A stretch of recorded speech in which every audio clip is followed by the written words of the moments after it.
We have a good gathering of people today. Good afternoon, and welcome to the first Pennsylvania Lake Erie Environmental Forum of 2021. My name is Tim Bruno. I serve as the Chief of the Office of the Great Lakes for Pennsylvania Department of Environmental Protection. And I'm joined today by Marty Martz, the Senior Coastal Outreach Specialist for Pennsylvania Sea Grant's Erie office, as well as Sea Grant staff Sarah Stallman and Kelly Donaldson, who will help us get along through the logistics of today's meeting. Not only is this the first LEAF meeting of 2021, but it's the first since 2019 due to the impacts caused by COVID pandemic.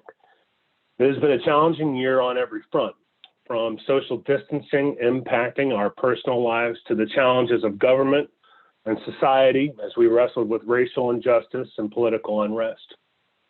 It is a year that none of us will ever forget, but the lessons that we learned during this period of time about ourselves and our communities will inform our actions for decades. I think it will create a lens that will focus our efforts on the hurdles ahead of us.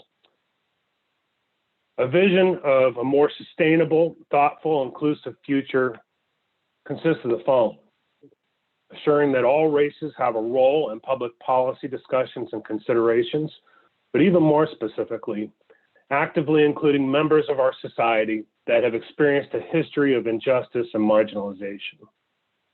Secondly, we must continually affirm that not only our generation, but future generations of Pennsylvanians, our children and our grandchildren, have a right to clean air, pure water, and the preservation of the natural, scenic, and historic and aesthetic values of the environment.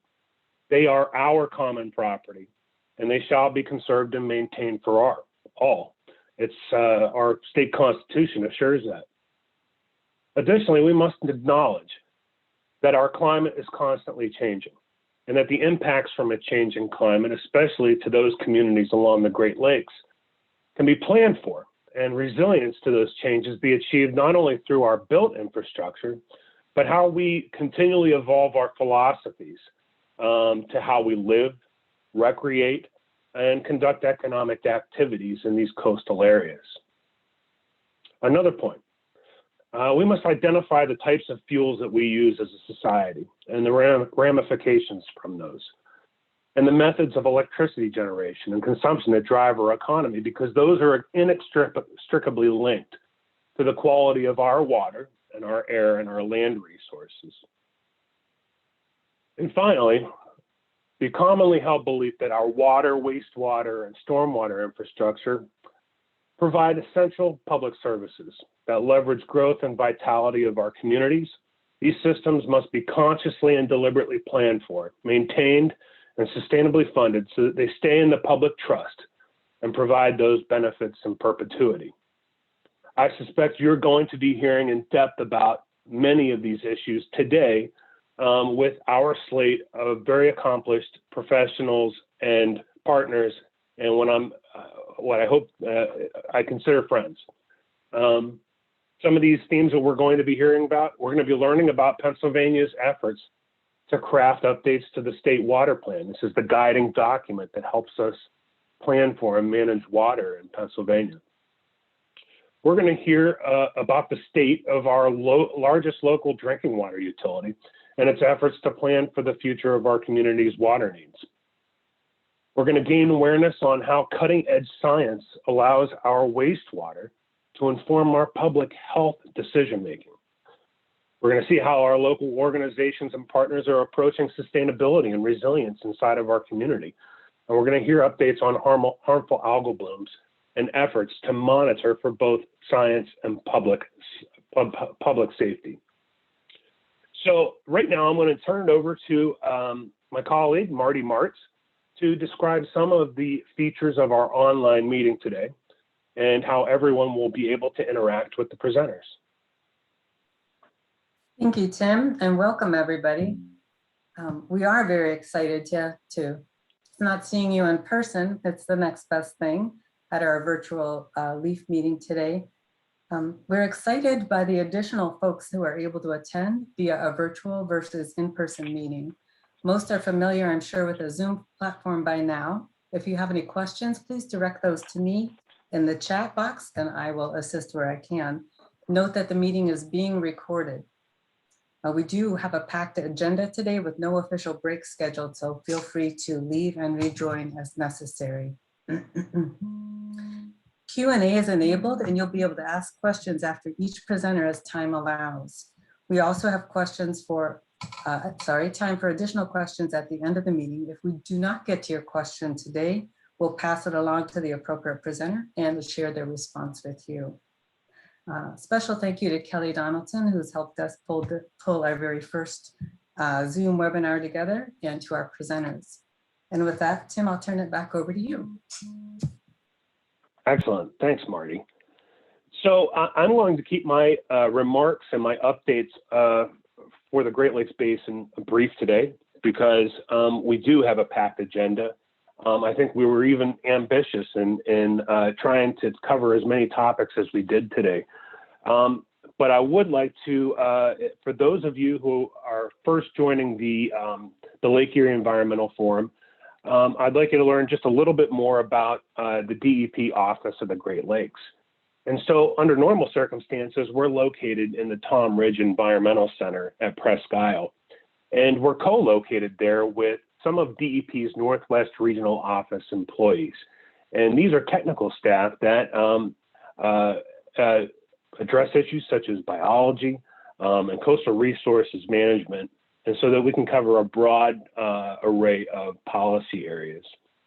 We focus on Great Lakes water quality and linking the community with the resource itself, and we form community partnerships. And I think the presentations here today will show some of those links between the two. Another function of the DEP Office of the Great Lakes is interacting with the other states, the Canadian provinces, and with the two federal governments, the United States and Canada, so that we can effectively address water use and water quantity issues across all of the jurisdictions in a collegial way. We work within these Great Lakes governance structures, these bodies that have been built consisting of the states and provinces and federal governments, to assure that everyone's considerations are taken into account, but also that Pennsylvania has a strong voice in those. We develop water and land protection programs, and we prioritize funding that comes from multiple sources, both federal and state. We also have a role in the continued future development of stronger communities and how we begin to deal with resilient issues inside of our area. Just very quickly, I'd like to revisit a few facts, about the Great Lakes Basin in Pennsylvania. Inside of Pennsylvania, the Lake Erie Basin only consists of about 511 square miles of the state. And we have about 77 miles of coastline. And we deal with water quality and water use in a couple of different venues. Water quality is mostly handled under the Great Lakes Water Quality Agreement, which is a binational agreement between the United States and Canada.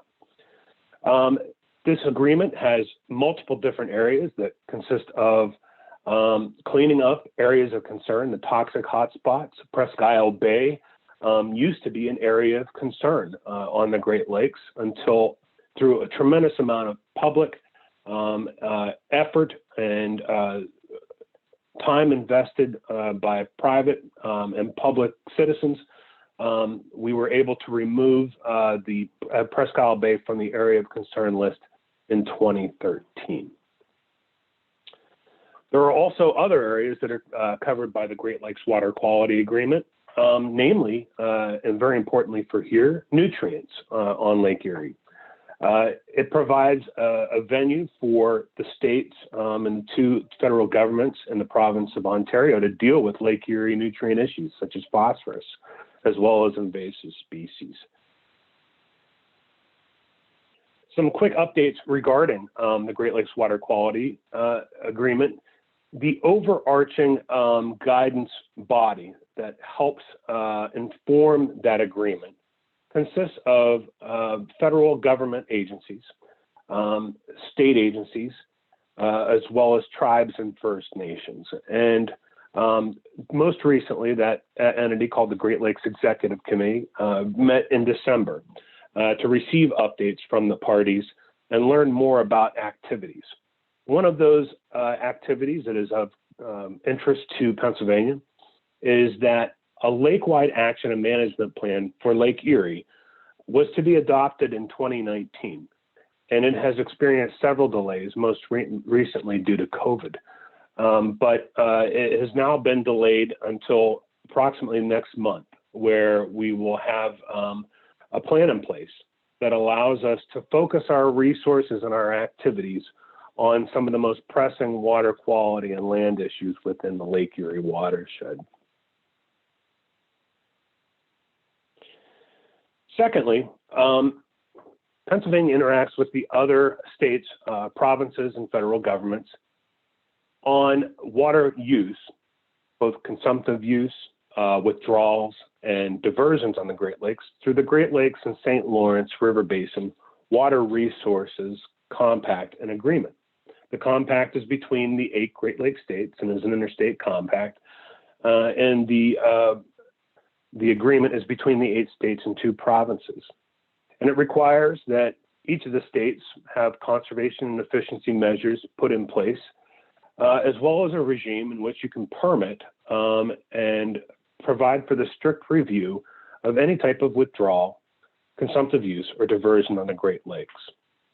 At the December meeting of the 2 entities that guide the compact and agreement, the Compact Council and Regional Body, we adopted a new guidance and procedures package that really puts substance around any applicant who may want to divert water outside of the basin and provide for thorough and consistent submissions of information so that it can be equitably evaluated between the different types of applicants. Additionally, there will be Compact Council rules that will be considered for a vote on April 8th for the Compact Council. And these will put into place a strict set of rulemaking that identifies how decisions of the council can be enforced, as well as provide for due public process should there be grievances with any of the decisions that the council makes. That is a public meeting, and you can find more at the links that will be put on screen after I finish my presentation here.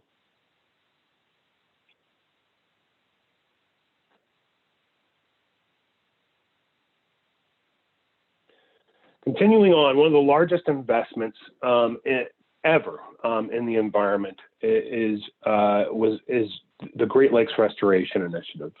And the U.S. Congress has appropriated literally billions of dollars at this point since 2010 to invest in removing areas of concern from the list on the Great Lakes, and then also providing for cleaning up of our waters and areas.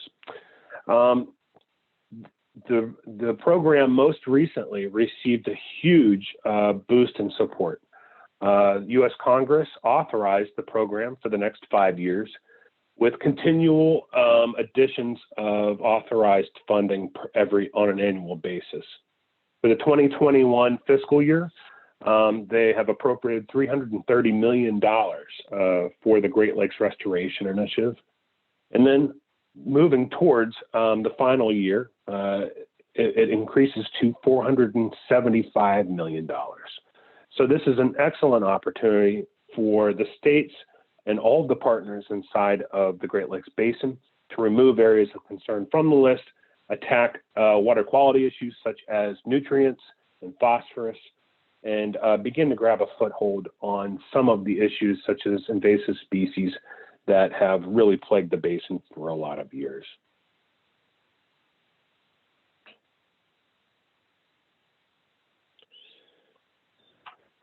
So with that,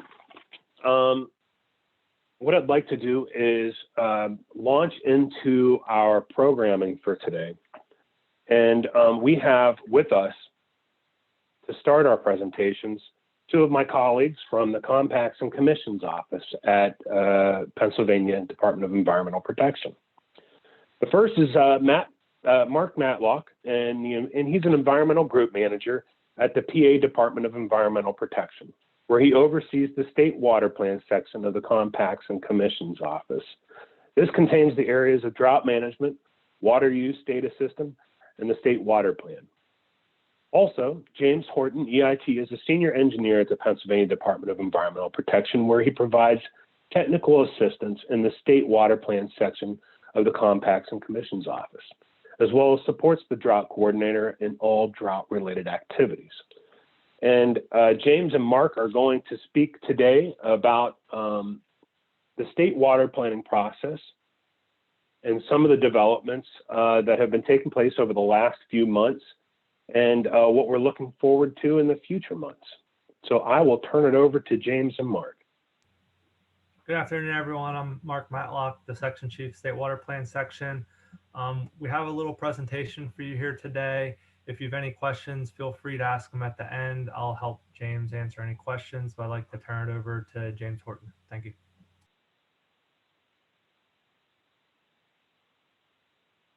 Give me 1 second. Thank you.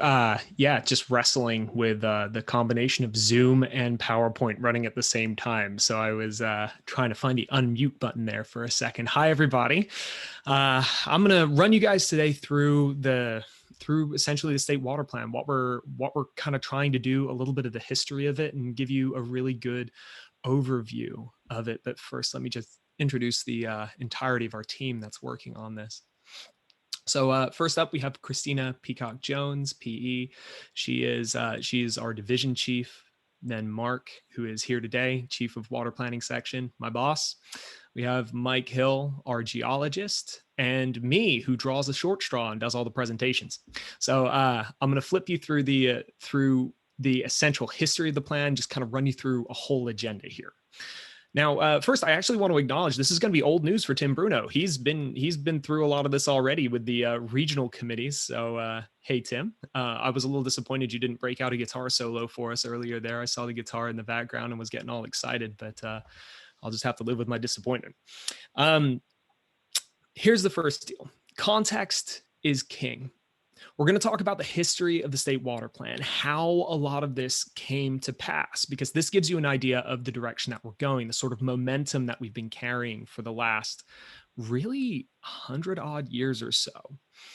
Now, we're also going to dive a little bit into some of the legislation that supports it, Act 220, or the Water Resources Planning Act of 2002. It's kind of the legislative mandate for the plan, and it establishes much of our structure. Next, I want to tell you where the last iteration of the plan left us, and finally, where we're kind of taking the ball from there. And time permitting, there may be Q&A, but I expect this presentation to be a little bit tight. So go ahead and make use of the Q&A function in the Zoom app if you want to ask questions while we're on the fly here. Thank you. Okay, so brief history. What is meant by water planning? Well, it's obvious, isn't it? It's a plan for all the water. Job done. We've got it covered. No, it's actually a lot more complicated than that, isn't it? Because when you start to think about the implications of what a water plan might mean, you can start to add up all the little bits that may add into it. Earlier, Tim was talking about the threat of climate change. That is all over the place. It's a holistic problem that requires a holistic solution. We've got wastewater, water treatment. We've got public water suppliers. We've got individual wells. We've got aquifers. We've got running water, 83,000 odd miles of stream. Pennsylvania is complicated. And so the water plan, by necessity, kind of has to take in a lot of different people. But the idea for water planning itself actually has like an older history. Even though the act that we're taking a lot of this from came out in the early 2000s, we really started working on this in the early 20th century and have been grappling with its complexity really since then. So usually when we want to move with water planning, it's kind of precipitated, if you'll excuse the pun, by by a crisis. There's a problem that happens that needs to be solved. And so we try to figure out a way to get around it. And water planning has kind of in fits and starts been a response to these different types of problems and challenges that we reach as we go through our happy lives here in PA. So first, we'll start off in the early 20th century with the Purity of Waters Act. So PA traditionally holds a common law view of rivers known as the riparian doctrine. It essentially has it like this: if the water's on your land, it's your resource, your problem. Now, the trouble with that is that water kind of goes where it wants to go, specifically down normally. This means that when somebody does something upstream, it can have negative effects downstream. This led to some problems, including an outbreak of typhoid and cholera. This led to legislation, specifically the 1905 Purity of Waters Act. After that, we went on to the Controlling of Water Resources Act of 1913. Now, my father's a really exciting guy, and he used to always say that which isn't measured isn't managed. We had to take a look at all of the water in the state. Now, I've already alluded to the amount of water that exists in PA with its 80K miles of stream. And that's a massive undertaking. Records were actually looked at as far back as the early 1800s. But this represents an early effort at water planning, and we were going to have further iterations of this and improvements of this as we went on. We'll spin forward now to about the 1920s, 1930s. There was a slew of little bits of legislation passed here or there as the sort of federal government was expanding and getting more aggressive and kind of growing out a lot of its own resources. A lot of state governments followed suit. And so we had a number of acts here that were related to water resources that were passed all kind of in a tight cluster, so to speak. Well, tight cluster, 20 years. And next up, we've got the droughts. This was another big move in water planning as we started to consider what it was going to take to manage problems of drought in the state. And I'm going to try to get clever here, and I may regret it. You can see my little pointer there. This was where the water resources got particularly low in PA. In response to this, there was actually some federal legislation passed, the Federal Water Resources Planning Act of 1965. It provided a few things: principles, guidance, and grants, money, which led to us creating an interagency water resources coordinating committee in 1966. This outlined the basic principles for a water resources plan that we were going to try to undertake, but it took nearly 17 years for the thing to actually get completed. So in spite of the committee beginning in 1966, it was only completed in 83. This is, again, another massive theme of the state water plan is Pennsylvania has lots of water. 104 watersheds were cataloged, including 20 massive sub-basin volumes. This was an enormous undertaking in response, again, to this drought. Also, take note here, as we have a lot of variability in the amount of rain and water that we're getting. What we're always looking for with drought in particular is longer standing trends that may lead us here, which means we kind of have to have a pretty good eye for the future and a pretty good way of looking into the past in order to identify statistical trends. I don't need to tell you that climate change spins the wheel on this. So here's another example of a series of droughts that we're having in the early 2000s and early 90s. Believe it or not, listed up here, all of the counties in Pennsylvania and along the side every year. I don't need to tell you, red is bad, green is good. Green would be normal, yellow would be watch, orange would be warning, red would be an emergency situation. So notice how we had a period of several moments where many of Pennsylvania's counties were actually under drought watch, warning, or even emergency in some extreme cases along here. This generated a lot of new interest in water planning. We'd had 6 to 11 years of rough drought conditions, and we needed to start looking at a new update to the plan. It had been nearly 25 years since the last one had been made, and we wanted to take another look at it. So this is where Act 220 comes from. Passed in December 2001, it was comprised of 2 bills, HB 2230 and SB 1230, and it mandated the following. We've got to update a water plan within 5 years. We need to get water use reporting for certain water using industries. We need to identify critical water planning areas through a screening process, and then produce reports on the most critical of those areas in the form of critical area resource plans, but a little more on those later. We also wanted to set up more voluntary water conservation planning. So kind of getting a bit of a framework together for how we're going to approach drought as a broader state community. This is the framework that we're using today. Act 220 consists of 16 different components that it identifies as part of the state water plan. I won't list them all here, but they're effectively a lot of inventories, assessments, reviews. Remember, that which isn't known isn't managed. We need to get the numbers behind it. So a lot of the state water plan was about kind of quantifying and gathering data, which is a really critical element of what we're doing. This is essentially how it worked. We have the circle here that kind of represents the overall structure of the way the plan wants to come together. The very tippy top here, we have regional committees. The regional committees were, so I think really a good way to frame this might better be that water is not really good at political boundaries. Water only wants to go one direction, it wants to go down.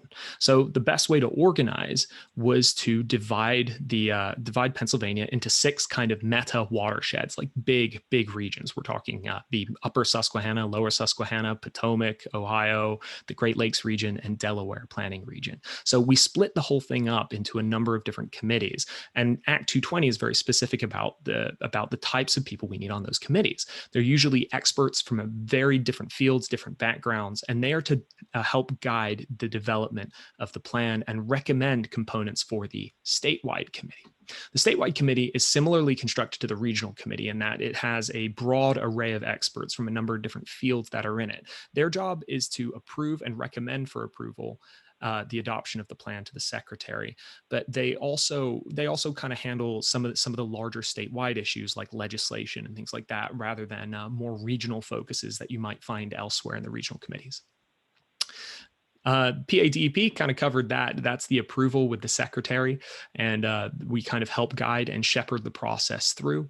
And last is public, but public is certainly not least. You could nearly redirect this entire thing to be surrounded by public, because the public has insights on all of these different steps. There's open opportunity for public comment. We've had some public testimony taken on for this plan as well. So we are always interested to hear what just about everybody has to say about it, so we can get all of these different ideas and bring them in. As we say, water's really complicated. It's not just a plan for all the water. There's a lot more going on, and so we need as many opinions as possible. So I'm going to show you this map here, so I think it's pretty cool. This is a breakdown of all of the different regions that we're working with. Notice up here, we got the Great Lakes, a little bit of Potter County there. What's kind of interesting is that a drop of water that may fall somewhere around there in Potter County could either make its way down to the Chesapeake Bay, or it could make its way down to the Gulf of Mexico, or it could make its way up St. Lawrence River. That is a really interesting place for Potter County to be, because then you're talking about a gust of wind changing the kind of fortunes of that individual drop and sending it to a completely different geographical place. I think this kind of illustrates the complexity of the situation that we're dealing with, and how even up here, as we talk about the Great Lakes, a particularly complex region where you've got a number of different large federal agencies and other countries, other states, other provinces, kind of all having a say in it. There's a similar thing for almost every one of these regions here. They're at least working with different states, if not at times even more complex kind of entities, as you look at especially Ohio running all the way down the center of the states. So that gives us a little bit of context, a little bit of history. We've talked about Act 220 and what that kind of comprises of, and that leaves us here. 2003 to 2009 plan updates. So the water plan's been set in place, the legislation's in place. We've got this long history. We need to do something about it. We have 5 years. So we runs us up to the 2009 update. The framework for this plan essentially fell into 4 key tiers: data, regional components, marketing engagement of the plan, and an action agenda. It led to these 4 different outputs. We have a principles document, a marketing touchstone document, a Water Atlas coffee table book, a really popular product that effectively listed a lot of the data that we had collected over the time and some of the recommendations outlined in the principles document, and then web-based water use registration and reporting. So this is where we come in from 2009 to present day, what we've kind of been up to from there. DEP have been working on water management plans for oil and gas operations, WUDS and Greenport, as well as WUDR programs. And I'll break some of those down for you as we go through here. First, water management plans. In accordance with Act 13, oil and gas well operators must submit permits to the DEP, including details about their operation. Now, a lot of this is fairly logical. Where do you get your water from? How much of it do you need? And any other information you might have that's necessary for the protection of water resources, both in quality and quantity. Quantity is an interesting one because in Pennsylvania, I think we tend to be quite a water-rich state. And so sometimes the water quantity questions kind of get a little bit ignored, but it's not inconsequential, as we'll talk about a little bit when we get to the carbs. Greenport and WUDS. All right, this was a really handy data system that we were able to put together that required public water suppliers and others to report their water usage to us. It gave us a lot of really, really rich data to run from. It's a huge database with 300 tables and over 8,000 data fields. But then the question is, once you have all this data, what are you actually going to do with it? This is where WUDR Projects comes in. WUDR is a federal program that is that promotes access to water use data. PA is the only state to have gotten the grant every single time. The initial amount of money that was offered was just kind of a sort of a gimme. They just said, hey, everybody gets a bit. From that point forward, we had to submit competitive applications to get a hold of the funding. And every year we were able to achieve it. And each project is kind of built on top of the other to help us better communicate with our partners and other stakeholders in this. Because again, it's a big complex problem and it requires a lot of people to be engaged in it on all levels, every stakeholder we can get a hold of. So I'm going to go through a couple of these projects for you. Power BI. This is a neat tool. This was one of the outputs of WUDR Projects and gathering up all of this data that we have here. So Power BI is an incredible tool that allows you to break down data in very handy visual format. It was one of those things that you look at and it kind of surprises you at the sheer amount of water that is used in the state, but also where exactly that water is being used. So this kind of helps to break that down. It's one thing to gather the data, and we've done that. It's another thing altogether to make sure that it is displayed in a way that it is understandable, which is why these WUDR projects are so vital. Another one was sharing information with our River Basin Commission partners. So this is another tricky thing, right? You have these large organizations that are doing a great job in their respective river basins, and we want to make sure that we are bidirectionally communicating with them, that our data can talk to each other essentially, and that we're able to actually make sense of the information that they have on hand, and they can in turn read what we're giving them. This is why this sort of data sharing protocol, this ability to kind of swap information back and forth, is vital. And Mike's been doing a lot of work with that. It's been really neat. This brings us to the present day. Primary objectives and deliverables. So the good news is we have a ton of successes to build on. We're not actually starting from scratch. We have been working a long time on elements of this, if not the whole enchilada as we go. But the bad news, or the not so good news, is that we don't really have the resources and personnel that we once had, nor really the time. But we're very scrappy, and we have some plans on how we can kind of nail some of these objectives that we've covered in here. So this is what we're going to try and do.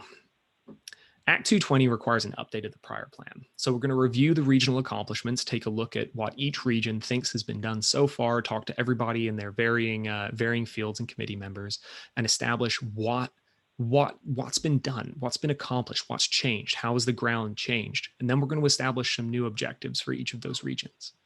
Another thing we want to do is approve and adopt the critical area resource plan. So I promised I was going to talk to you guys about that a little bit more. So essentially, we created a tool that enabled us to look at various different watersheds down to a granularity of, I think, 15 square miles. So it was incredibly tight, very, very clever tool.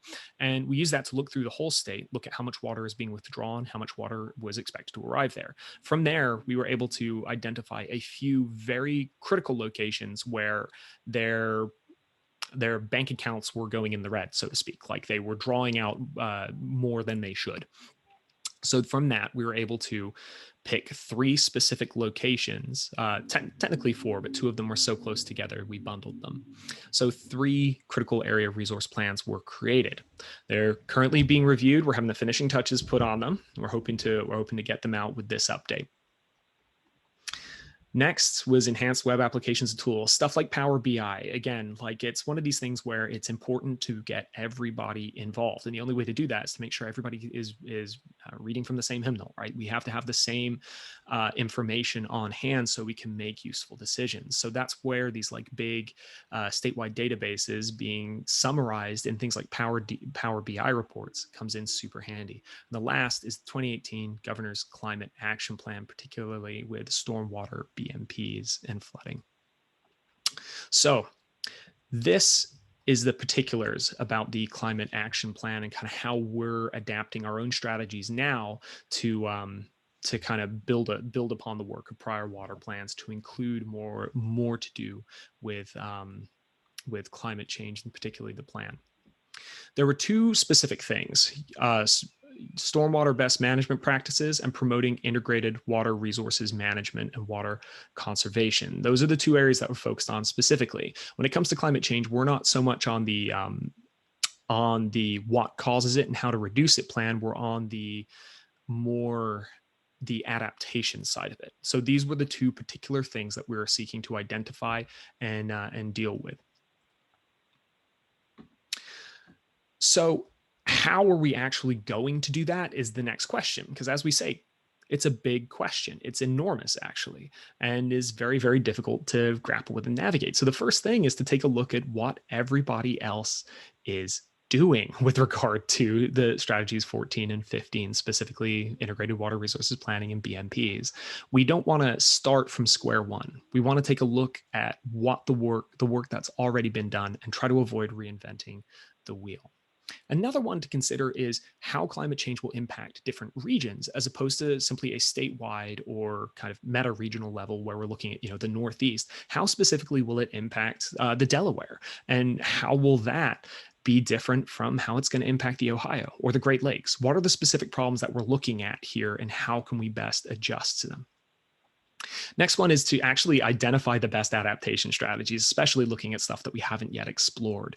What more can we do? What are some of the resources that we can tap to make this happen?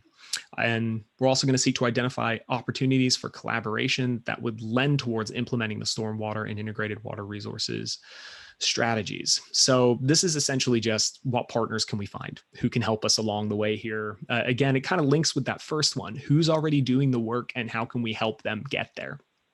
Last is to look into the feasibility of tracking progress of the strategies through key performance indicators. This is actually one of the really, really, really tricky things, right? That which is not measured is not managed. We need to know how to measure success. So one of our elements here is actually just saying, what are the specific things that we want to measure to see that we are doing better? How can we manage that? We have some secondary objectives as well. These are kind of stretch goals that we hope to achieve. As time permits, we're looking at long-term funding.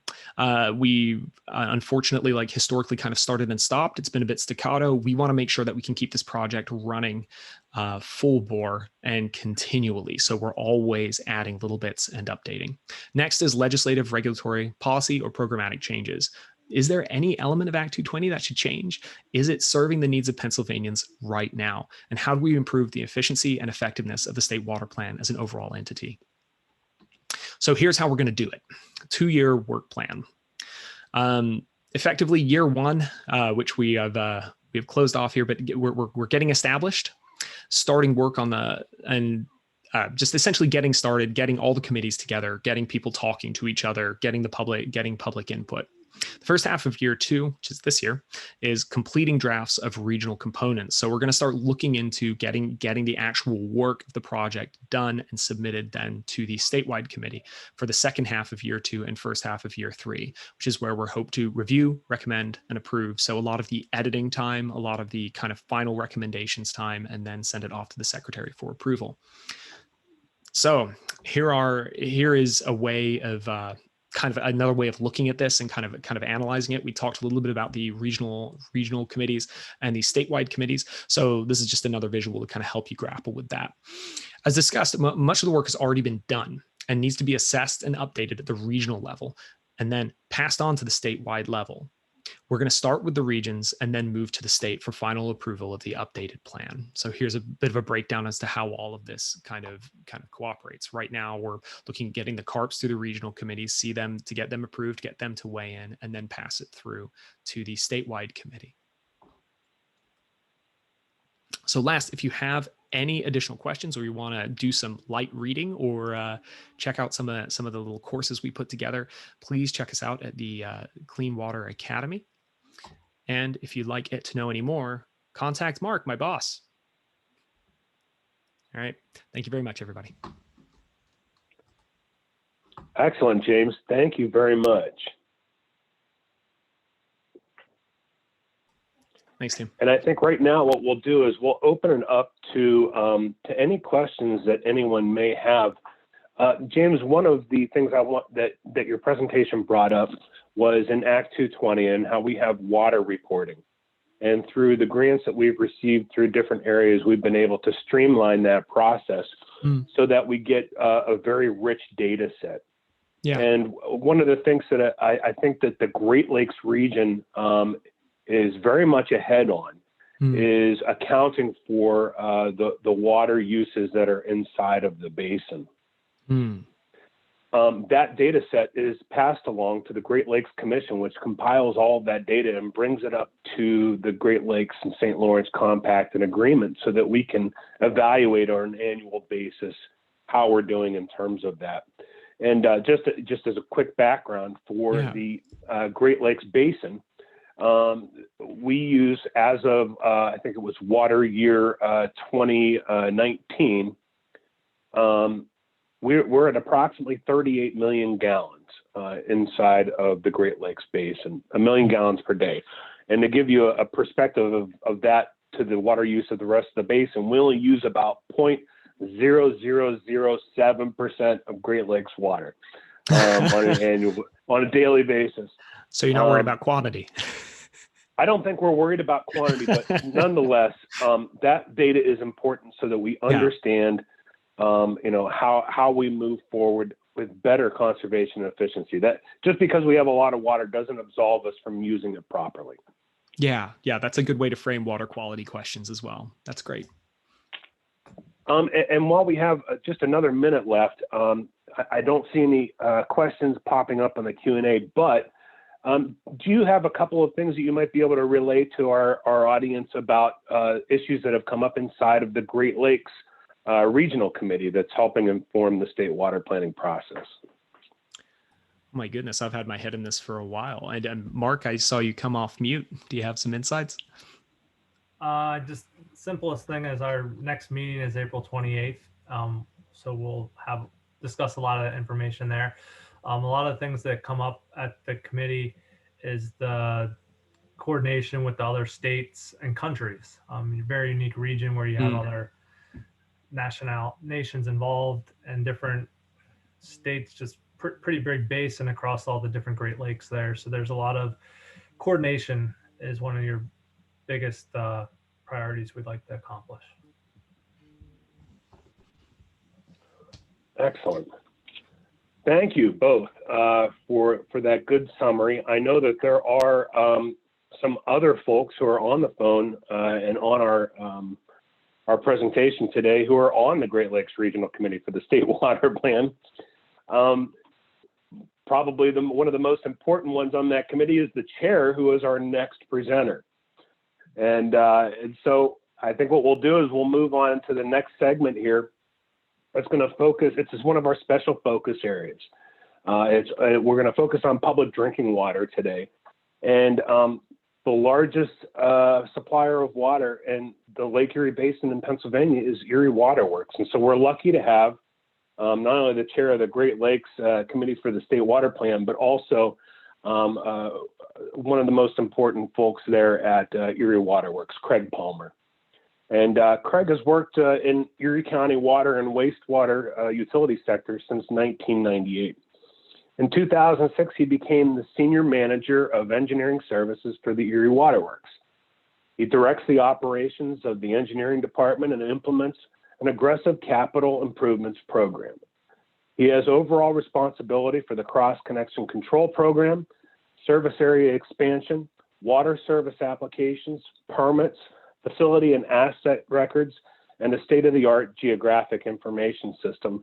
And I just want to say that the Erie Water Works is one of the leaders that I can think of in Northwestern Pennsylvania on asset management of their system, understanding what they have in place, when it needs to be replaced, and how much it's going to cost its customers going off into the future so you can properly plan for it.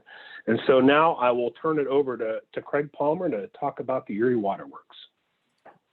Excellent, thank you. I assume you can hear me well enough, right?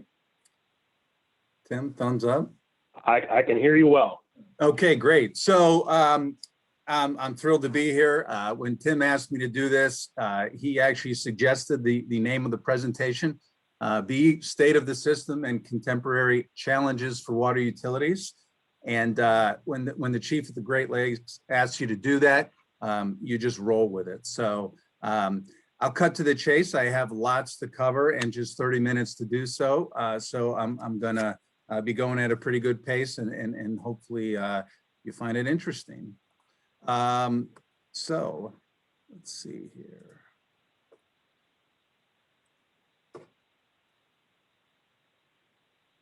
Erie City Water Authority. Let's start with the mission: to guarantee a continuous, uninterrupted, reasonably priced supply of quality water to its customers, which assures public health while promoting regional stability and future development. We are technically a municipal authority incorporated by the city of Erie.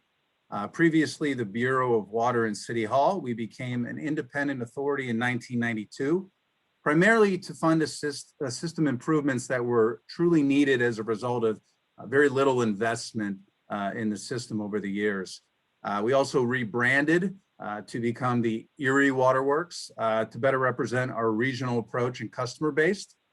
We have about 110 employees made up of management, Teamster, and ASME personnel. Lake Erie is our beloved water source, a body of water near and dear to everyone involved in this gathering today. I won't dwell on the specifics, but overall Lake Erie is a pretty good quality water source with a plentiful supply. We're very fortunate, as many do not have enough water supply, and the quality can be challenging with some river sources and wells. Source water intakes. How do we get the water from Lake Erie? We have two water treatment plants. I'll touch on them in a little bit: the Chestnut Water Treatment Plant and the Richard S. Wajalewski Water Treatment Plant. Both have intakes out into the lake, roughly about 30 feet deep. And the intake pipes are surrounded by wooden cribs constructed of cypress wood, reinforced with steel, and then surrounded by armor stone, some the size of Volkswagen Beetles. The Chestnut intake, 3.25 miles of 60-inch cast iron and steel pipe.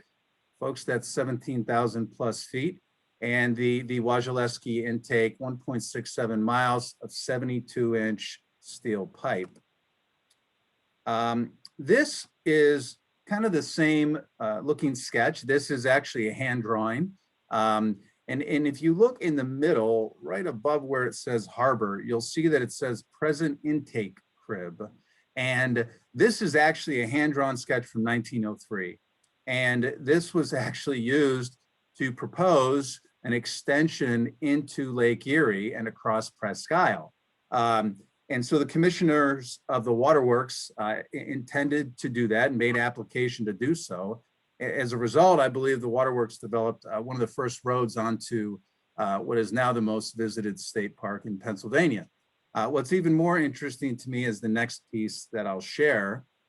Back in that time, apparently the War Department was the entity that issued permission to construct the intake pipe across Presque Isle, as well as the construction of those settling basins that are not in use, but they still exist at Waterworks Park, as well as the emergency intake and structure, which you see to the right on the screen.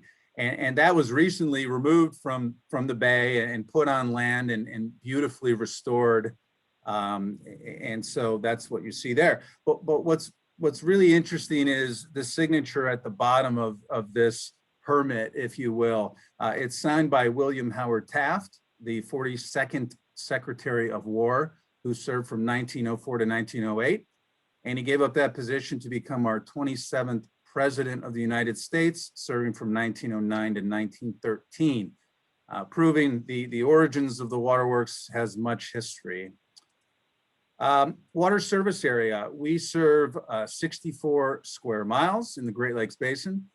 We serve the city of Erie and the townships of Harbor Creek, Lawrence Park, Mill Creek, McCain, and then portions of Green and Summit Township. We also directly serve the McCain and Wesleyville borough. To the west, we sell bulk water to the Fairview Water Authority at 3 locations, and to the south, we sell bulk water to the Summit Township Water Authority at 2 locations. The hatched area to the south there too, it represents the French Creek watershed outside of the Great Lakes Basin. So anything north of that, practically speaking, we can serve unless Tim tells us otherwise. Water system information, let's get into some details. We pump and treat on average 24 million gallons per day and deliver it to a population of over 220,000. 165,000 about are non-transient.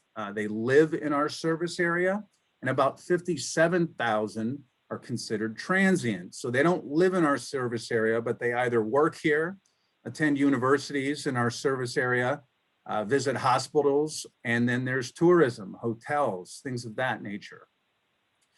We distribute the water through roughly 63,500 active service connections.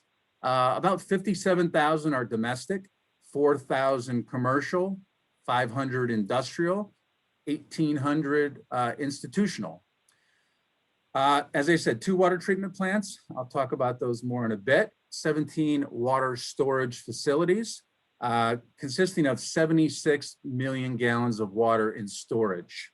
27 pump stations, 23 pressure zones, distinct areas of service, usually based on topography and other considerations. 775 miles of pipe. Just a large amount of pipe, almost 14,000 valves and 4,100 fire hydrants. So a lot to take care of, and many of it was constructed a very long time ago, as I'll discuss. And since we became an authority in '92, we've invested over $287 million into the renewal of the system, and I'll talk about that more in a bit. This is our Chestnut Water Treatment Plant located on the Bayfront Parkway in the city of Erie. In the early 1900s, due to an untreated water supply, over 1,000 cases of typhoid fever were reported, resulting in 135 deaths. So our system was one of the first to start using hypochlorination. And by 1912, the Chestnut Water Treatment Plant was in operation and is so to this day. In fact, we just put it online today, in fact. This water treatment plant, the Richard S. Wojciechowski Water Treatment Plant, was built in 1932 due to some increasing system demand. This was formerly referred to as the Summerheim Water Treatment Plant or the West Plant. It's off of West 8th Street, right near the Tracy School or just east of Peninsula Drive. This is now our primary water treatment plant. and features ultrafiltration membrane technology, which I'll talk more about shortly. These are the different water filtration methods. To the left is what we have at Chestnut, conventional sand filtration, gravel base at the bottom, and smaller materials as you go further up the filter, specifically sand and anthracite. And to the right, this is ultrafiltration membrane treatment. And that is at our Wojciechowski plant. So this is a quick graphic for our water treatment plant process. Top left, Lake Erie. We draw water from that 72-inch intake. And at our raw water pumping station on the bay, we have 5 18 million gallon per day pumps that pump the water up the hill. The first order of business then is to go through the micro strainers, 250 micron screens that filter out zebra mussel shells and some larger material. From there, it goes to our coagulation and rapid mix process where we can add coagulant and encourage the solids to get together, form a party, and drop out at the bottom of the sedimentation basin, which is more towards the center of the screen. Moving then from the sedimentation basin to the membrane filter cells that provide the bulk of the treatment and removal. We can remove fine particles and 99.99% of bacteria from the water.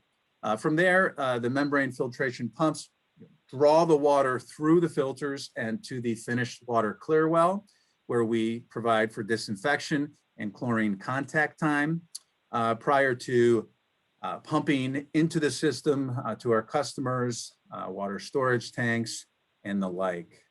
I'll talk about the membrane filtration a little bit quickly here. To the bottom left, that represents a filter cell. We have 8 of those at our plant. To the bottom right, those are racks, and there are 20 racks in each filter cell.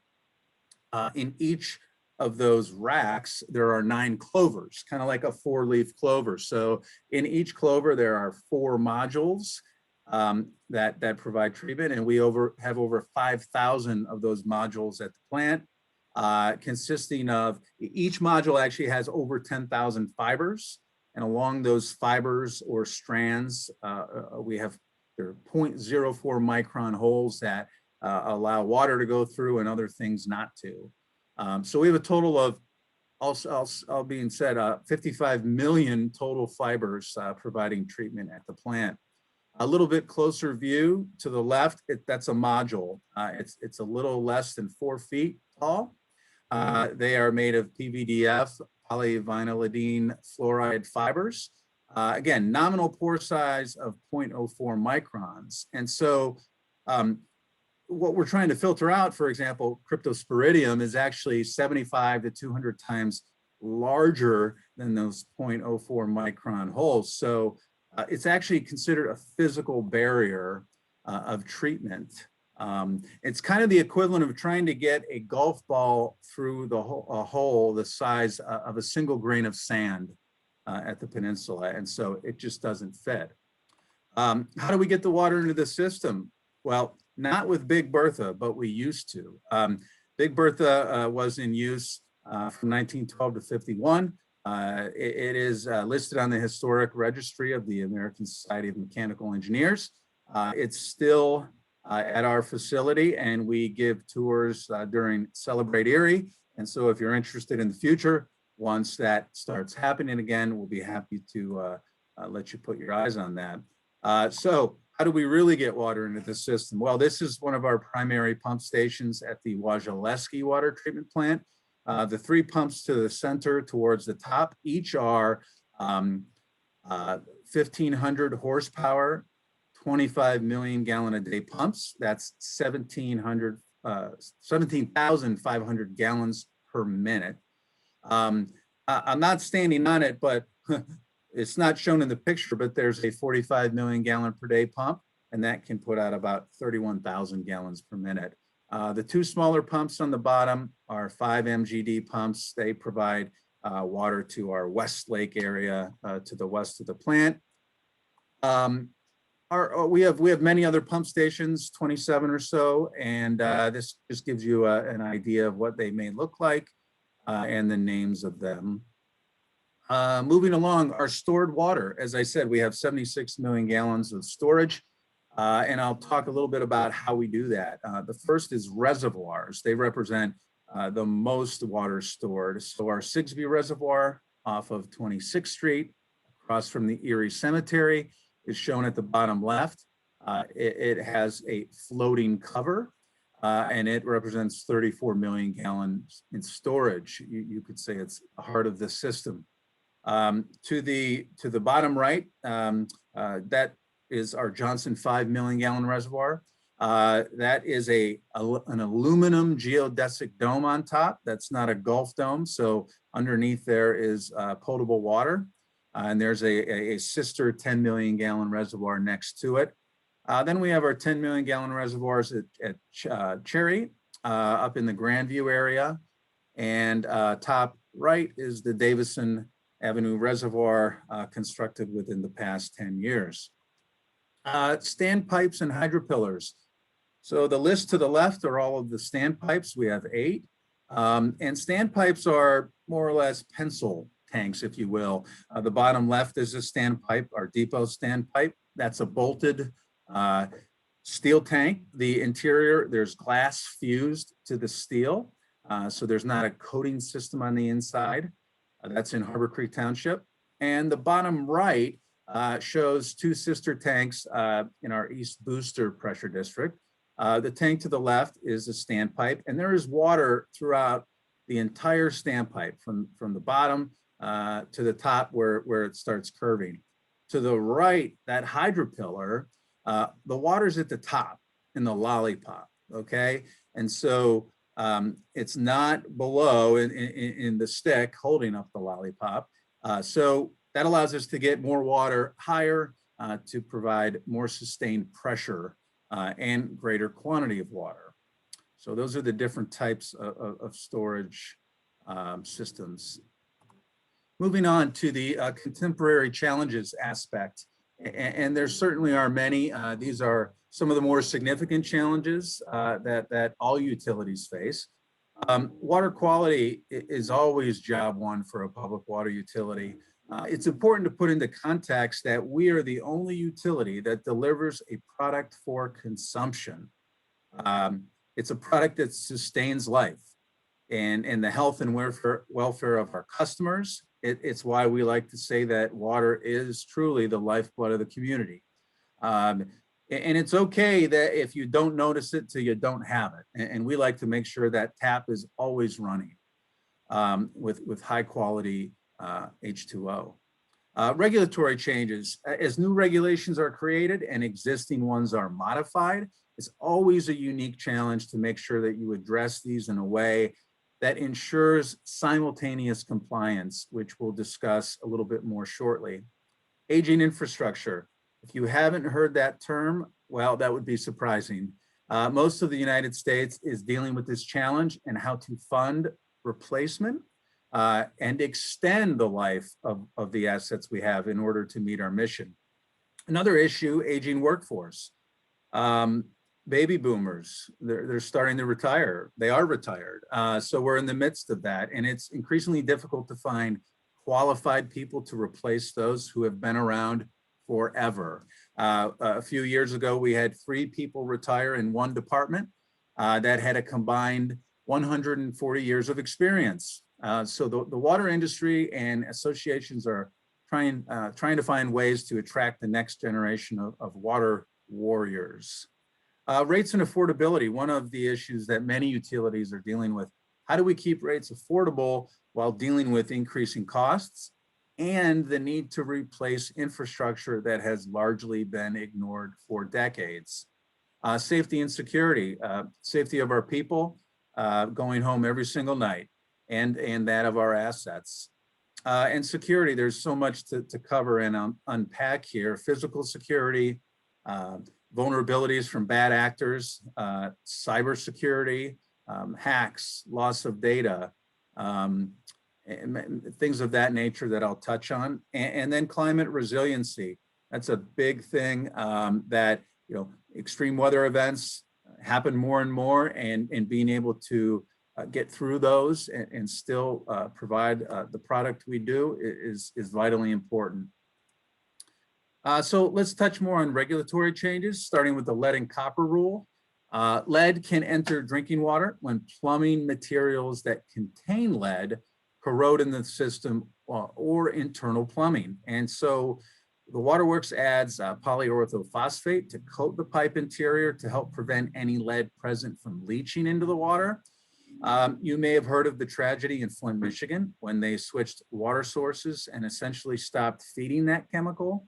The lead and copper rule is issued under the authority of the Safe Drinking Water Act of 1974, and the new LCR goes into effect in 2024, and it has many changes. And so for utilities like Erie Water Works, we're trying to interpret and make sure that we dedicate the resources we need to comply with that rule. There are many changes of the sampling, treatment, customer outreach, and things like that. So there'll be more to come on that. Per and polyfluoroalkyl substances, PFAS, PFOS, you may hear about that in the news, and this is a hot topic. Basically man-made chemicals like firefighting foams, water repellent fabrics, non-stick materials like Teflon. When they get into the environment, they are persistent, and they're persistent in the environment and the human body, meaning they don't break down very easily and they can accumulate over time. So not enough is known about the health impacts, but we know the EPA is starting to take action. Final determinations to regulate as recently as February of 2021 have occurred. We know they're going to be moving forward to implement national primary drinking water standards in the near future. We have tested for these materials a few years ago, and we'll be doing more testing. The unregulated contaminant requirements that are coming out are going to require that we test for 29 or more of these contaminants. And so, we'll hopefully we don't see any of those as we haven't. So that's a good thing. The next issue, I talked about simultaneous compliance, and that's making sure that, when you take care of one requirement, that you don't jeopardize another. And so the disinfection requirements rule that went into effect in 2019 required that water systems maintain a minimum disinfectant residual of 0.2 milligrams per liter or parts per million at all points in our system. So that is a 10-fold increase in that requirement, which used to be 0.02. So with a system as big as ours, 775 miles of pipe, it's a lot of ground to cover and no small feat. It's not as simple of a solution as just adding more chlorine.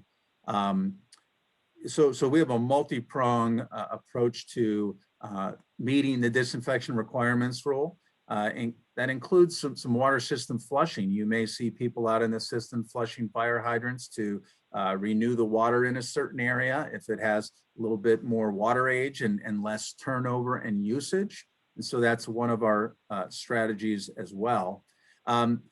The issue with just adding more chlorine in and of itself, the problem with that is you then increase disinfection byproducts, okay?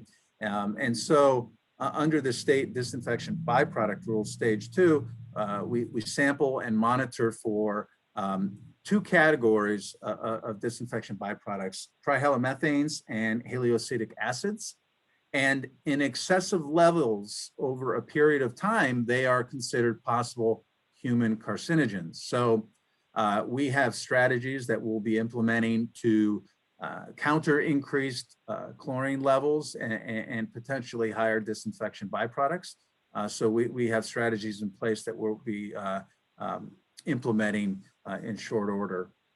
Other water quality challenges, source water, harmful algal blooms. Not going to touch on those a lot. Someone else is speaking on them. We've had very little in the water samples we have taken. We do have documented strategies as how to deal with this issue if it crops up. And we're confident that we'll be able to manage anything if the harmful algal blooms occur. There's also unregulated and emerging contaminants, unregulated that EPA requires we test for from time to time, and then emerging contaminants, microplastics, pharmaceuticals, things like that that we have to keep our eye out for. Aging infrastructure, that is the next topic. You'll see, kind of a chart, water main age by decade. We have 775 miles of pipe, as I said, some dating back to 1867. And so you heard that right. That's 154 years. That's just good asset management. Actually, it's a double-edged sword. We have, we're in the sesquicentennial club of the Cast Iron Pipe Association. Only 22 other utilities in the US and Canada are in that, documenting 150-year or more pipe that's been in the ground in use. And so we're proud of that, but understand that, to some extent, to a large extent, we're not replacing it fast enough. Our pipes range in size from 2-inch to 72-inch, and 70% of that pipe is 6-inch and 12-inch diameter of a variety of materials, as you see on the bottom left. So as Tim mentioned, you got to know what you have if you're going to manage it. And so this is a really small picture of our water system map, complements of a world-class GIS that we have been building for well over 10 years.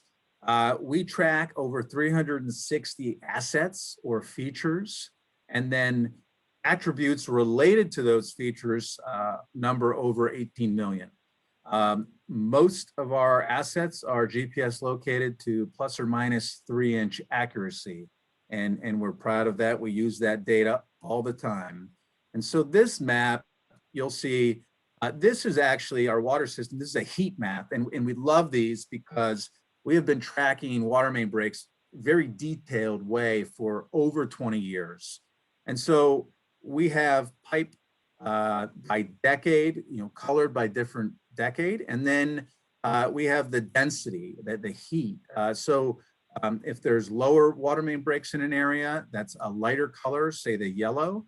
And as we have increased frequency and regularity of breaks, that's the darker color. So we use this data to help prioritize where to renew our infrastructure. The average asset age of our water main is over 65 years. Yes, we have 150-year-old pipe. We have 1-year-old pipe, but the average age is 65 years and climbing. So it's important to know what you have, where you have it, and why it is failing. We do have over 250 water main breaks a year. So how are we addressing that? Well, we've spent a lot of money, to be honest, and we'll be spending more. So 287 million spent from 92 to 2020. This gives you a little bit of a flavor of where we've spent it. 26% or 76 million in treatment, followed by water mains, 23%, 65 million, and so on and so forth. Our 2021 budget is $48 million. 25 million of that is Penvest related borrowings, the 20 million in bonds, and about 3 million in pay-as-you-go operating. We have a number of large projects, phase 3 at our Wojciechowski water treatment plant, addressing brick and mortar aspects of that 100-year-old plant. And then about a $12 million project at our Cherry Street pumping station, to name a few. So, it's important to replace what you have, but you can't replace it fast enough. And so you have to maintain it. You have to have better maintenance of your system. So we have a comprehensive system maintenance program, and it's multi-pronged approach, starting with valve exercising, hydrant flushing and maintenance, unidirectional flushing. We unidirectionally flushed our entire system a number of years ago over the course of 5 or 6 years. Takes a lot of time in a system this large, coupled with leak detection, followed by asset repairs and even corrosion protection. So We do install sacrificial anodes to help extend the life of the water main when we dig it up and find it to be corroding. So this is another tool in the toolkit that we use at Erie Water Works. Next item, rates and affordability. Now this is Fiji water. I took this picture in December. $7.29 for a 6-pack of water, designer water imported from Fiji. That's just over $1 a bottle. So that's not bad, right? Well, it's actually horrible. It's horrible for your pocketbook and it's horrible for the environment. Consider that 1 gallon of our water is less than a half a cent, okay? So you can get 1,000 gallons of water for $4.59. I've bought a cup of coffee that costs more than $4.59. But what's interesting is, you know, if you want to buy this 6-pack, you'll pay 2,000 times more than you need to for high quality water. And so it's important to put that in the context. So if you have Fiji water in your fridge, drink it and never buy it again. So affordability, as I said, $1 a day for high quality H2O. And that's a very low cost for such a vital commodity, especially one that's reliably available 24 hours a day, 365 for all uses. There's literally nothing you can buy at that price point that has an equal or greater value than our product. It's a deal that can't be beat. And when you look at this compares our water rates versus some of the larger public water utilities in Pennsylvania, in Pittsburgh, Harrisburg, and the like. So we're pretty proud of that. Despite our heavy investment, we've been able to keep rates affordable. Next and final topic, safety, security, climate resiliency, all packed into one. There's a lot there. Safety, our work environments, you know, safety, water quality is job one, but safety is right up there with it. And our employees have to go home safely each night. And we have some work environments that are challenging, confined spaces, we deal with chemicals, handling, deliveries, and heavy equipment and excavations. So it's always safety first. Security, physical security. After 9/11, we did a vulnerability assessment, put up fencing, security systems, access control, allowing the right people in the right places. We are replacing our security system presently. It's almost 15 years old. And so we have some new video surveillance that we're coupling with that, intrusion detection, things like that. Also cybersecurity, which is super important. If you haven't heard about the Oldsmar water treatment plant in Florida, hackers gained control of the SCADA system and increased the chemical addition of sodium hydroxide from 100 parts per million to 11,000. And so it's important to keep your cybersecurity antenna up, and we are definitely doing that. And then climate resiliency, you know, the American Water Infrastructure Act in 18 required that we revisit our vulnerability assessment and address cybersecurity as well as climate resiliency. Rising water levels in the lake, in the bay, threaten not only Presque Isle State Park, but assets of the waterworks that are on the bayfront. And so, you know, understanding the impacts of rising water levels, as well as more severe weather events. You know, we've been putting emergency generators at remote facilities for years. We're doing a couple more this year in order to try to stay resilient in the event that climate knocks out the power grid and things of that nature. So with that said, thank you for your attention. I may be a little bit over time, and there was a lot to kind of go through there. So I appreciate your patience and interest, and happy to answer any questions. You can contact me at my email. I know we're probably a little pressed for time, but happy to answer any now too if we have time. So thank you very much. Craig, thank you very much. And that was an excellent presentation. Are you able to stay with us for a bit, so maybe we can grab those questions that came up at the end of the towards the end of the forum? Yeah, I'll be here the whole time. Excellent. I think then what we'll do is we'll move to our next presenter, and we're going to go to the flip side of the water equation, the wastewater equation. And we're very lucky to have today Dr. Howard Nadworny. He's an infectious diseases specialist who's been in practice at St. Vincent Hospital since 1984.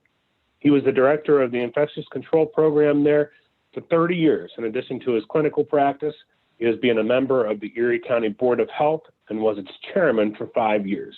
He currently volunteers as the COVID physician advisor to the Erie County Department of Health. He is well known to us in the local area. I have seen his presentations and interviews on local television stations multiple times. And I remember first hearing about how we were utilizing wastewater streams to help inform our public decision-making associated with COVID-19. And so, Dr. Nadworny, thank you very much for being here. And we're looking forward to hearing more about how you're using wastewater to detect COVID-19. Thanks, Tim. I thought that the best way to start this talk was to take you down COVID memory lane to a period of time when no one was really paying attention. Let's see if we can. So back in December 2019, China started seeing an outbreak of pneumonias. They were primarily in Hunan province and the city of Wuhan. Over that month, as more cases were being reported, China reported to WHO that they might be seeing a new pneumonia. And at the time, they said that they had not determined if it was human-to-human transmission. Soon after that, China decided that the focus of this outbreak was the Wuhan seafood wholesale market, so it was closed, and it was felt that that was associated with the outbreak because a number of cases had actually shopped there. Within a week of China reporting it to WHO, a virus was isolated, a coronavirus, which was similar to SARS, but it wasn't SARS or MERS, the Mideast respiratory syndrome virus. And it was very similar to bat coronavirus. There was concern raised that it could be transmitted to person because A, it was a respiratory virus, and B, SARS was clearly a respiratory virus. Interestingly, on January 7th, no one had been reported of dying from it, but within 2 days, there was a report of a death. And remarkably, within 2 days, the genetic sequence of the virus was made public. This actually caused a bit of a kerfuffle because the lab that published it to the gene bank apparently did not have the permission of the Chinese government, and so was actually shut down soon after. And China again claimed that there was no clear evidence of person-to-person transmission. Within a week, WHO took that genetic sequence and published guidelines for doing diagnostic testing, which was rapidly adopted by many countries in the world, particularly Thailand, Japan, South Korea, and Taiwan.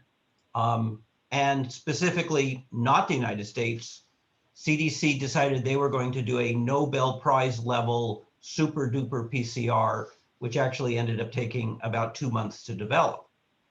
But because of the availability of testing, Wuhan started screening all people and started trying to restrict travel. January 20th, first case was reported from Seattle based on a test developed at the University of Washington. By January 30th, WHO declared a global health emergency. In February, we started seeing much more spread.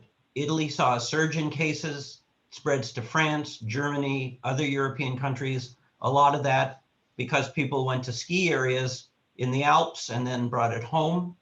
A large outbreak occurred in Iran. And then in March, we had outbreaks in Boston, New York City, New Jersey. And interestingly, even though it was being called the China virus, most of the virus that came to the United States came from Italy and Europe. And because of the development of PCR, virus was identified in nose, mouth, lungs, stool, and blood. because of the fact that it was found in stool, wastewater treatment plants started looking for it. And here are a couple of early preprint articles about the availability, the ability of testing to identify virus in wastewater. And for example, in the Netherlands, they started testing several wastewater treatment plants and did not find virus. Then they started finding virus before the cases were identified. And you can see on the last square, it says the researchers then went to remote towns without any known cases of COVID-19. They discovered the coronavirus up to 6 days before the first confirmed cases were found there. What got us aware of it was an article in the Washington Post. An early warning system for coronavirus infections could be found in your toilet. And it mentioned that a Cambridge, Massachusetts startup named BioBot was testing wastewater for coronavirus, and they were starting a pilot study into which they were going to enroll up to 400 municipal wastewater treatment plants.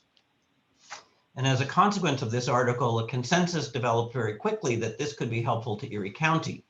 So with the help of Basil Ronzitti at the Erie Wastewater Treatment Facility, we enrolled in the pilot study in May, and we obtained a generous grant from the Erie Community Foundation to fund weekly testing, which we started on May 20th. Now, the wastewater treatment facility has a catchment area that is about a little less than half of the geography of Erie County, but includes about 2/3 of the population. And that's in the red zone that you can see. So although we weren't sampling the whole county, we were sampling the vast majority of the county. So we thought that this would be a reasonable system to use to look for cases in the county. The process that's involved is a 24-hour sampling using an automated sampling machine that collects samples at 15-minute intervals for 24 hours. The collection is homogenized, and then an aliquot is shipped to BioBot in Cambridge. Initially, we were getting reports about a week later, and then they've increased their times to 5 days, and now pretty much we get results in about 3 days. Now, initially, BioBot gave us a report that looked like this. This is actually highlights of 3 pages. And it also proves that when you're not sure of the importance of the data you're collecting, overwhelm people with charts. So they report how much virus is found. So here's the concentration in sewage. This is for June 22nd. They give relative concentrations over time. They compare concentration to cases, and this is all of their participating centers. They present it a different way. And then at the end, they report new cases, cumulative cases from usafacts.org, and then they give you an incident rate estimate based on their data. It sounded very impressive. We were very impressed with all this information. And it's not important that you see all the specifics, but this is over the next several months, the sewage viral concentrations, their estimated actively infectious cases, and their estimated incidence in the county. And when you plot them, the viral load, the concentration of virus per milliliter, correlates very, very closely with their estimated prevalence or incidence of cases. But there was a problem, and we noticed it very early, and that is if you add up the cumulative estimated infections and the cumulative incidence, you very rapidly find that about 1/3 of the population of Erie County should have been infected by September, even though at that point we still only had less than 1,500 cases. And the clinicians in the county felt that it was very unlikely that we had that many cases that would have been missed, given that there was a high level of interest in identifying cases. And in fact, when we were looking at the data, we saw that there was a different pattern, which BioBot then went back and reassessed. And what they determined is that the viral load correlated roughly with the number of infected individuals based on the reported cases. And you can see this cluster is all of their testing sites and all of their viral loads. And they actually published this. The two authors that are highlighted are the main people at BioBot. And what they found was that viral titers in wastewater correlated with clinically diagnosed new COVID cases, with the trends appearing 4 to 10 days earlier in wastewater than in clinical data. So here's their study. And what they showed was there was a fairly good correlation with daily new cases and viral titers. And the time lag was somewhere between 3 and 6 days. And this was done in Cambridge, Massachusetts, but they felt that it correlated fairly well in other places as well. So they changed their recommendations and their estimates to correlate with predicted number of new cases. Now, during this same period of time, I was getting data from the Erie County Department of Health on their cases and trying to see what I could correlate with the wastewater data. The red is the COVID viral load, the concentration per milliliter. And if you look at these curves, you can see that cases in the prior 14 days correlated reasonably closely. And as we accumulated more data, it became clear that somewhere between 7 and 10 days of cumulative cases correlated fairly well with the concentrations. So BioBot then changed their reporting. So now they report a virus concentration. This is December when we were having our surge. And of course, they still have these data points. And actually, this is Erie right here, way up at the top. This is Erie way up at the top. And they're now reporting new cases per day. And what they are predicting here is that they are projecting an average of confirmed new cases per day that will be reported in your community 7 days from the sampling date. So they are using the wastewater to predict future cases.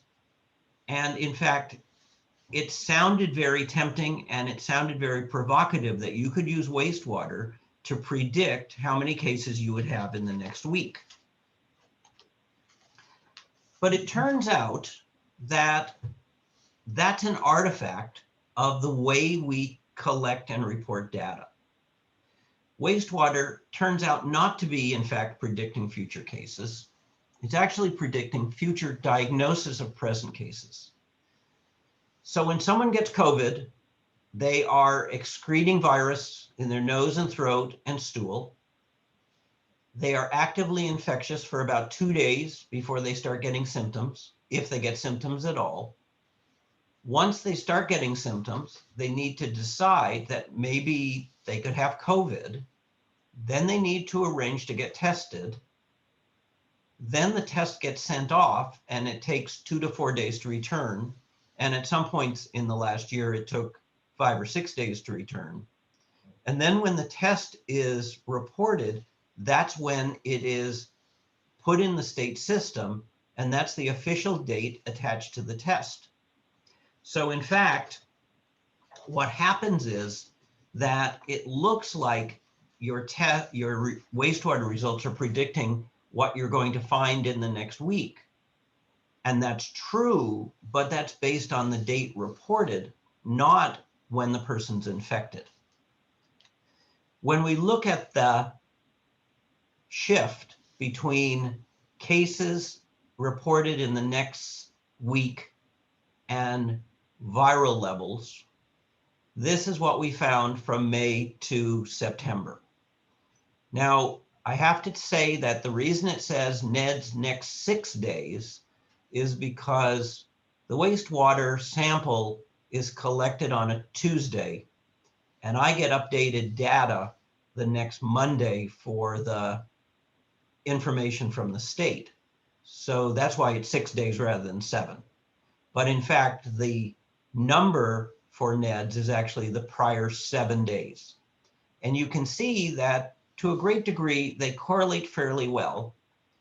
I will also say that one of the other things we learned is that it's not the viral concentration that mattered. It's actually the total 24-hour virus amount in the sewage, because it turned out that early on in the collection process, we had a spike in virus concentration when we didn't have a spike in cases. This was actually early in June. And it happened that we were in a drought period and the amount of sewage was actually much less. Generally, it averages about 34 million gallons per day, but it has been as low as 20 and as high as 55. And because concentration is dependent on volume, you really need to look at the whole 24-hour sewage amounts. And when we did that, we found much better correlation. We didn't find perfect correlation. For example, this spike here is after the 4th of July, which suggested that we had a huge surge in cases, but we never actually saw a surge in cases. And we didn't really change our testing, so we can't really explain that. And that's part of the problem with wastewater testing. So this is 6-day trends, and it looks pretty good. So you might say, great, you can use it to predict what the NEDS values will be. But if you look at the actual date that the test was done, you see this, which is almost the same as shifting the reporting date by 6 days. Now, you can see that the scale of this is a 7-day case trend of 200 on the left. And you can see that this is actually in millions of RNA particles per total volume. So this is 6 million or 6 trillion virus particles in wastewater. This is what's happened since then. The scale is different. It's now increased by a factor of 10. And this is now 100 million or 100 trillion. You can see that, in fact, the correlation is fairly good. A little bit higher here, a little bit lower here. But in fact, the wastewater, with 2 exceptions, these 2 spikes, correlate fairly well. And here's what it looks like when you look at cases in the prior 7 days. It actually tracks fairly well. The most recent uptick here on March 9th actually reflects the testing at SCI Albion, which had an outbreak. And it then, because I didn't update it before today's talk, it actually has come back down. Now, one of the things we have learned is that wastewater testing isn't perfect. We all want tests to be perfect, but none of them are.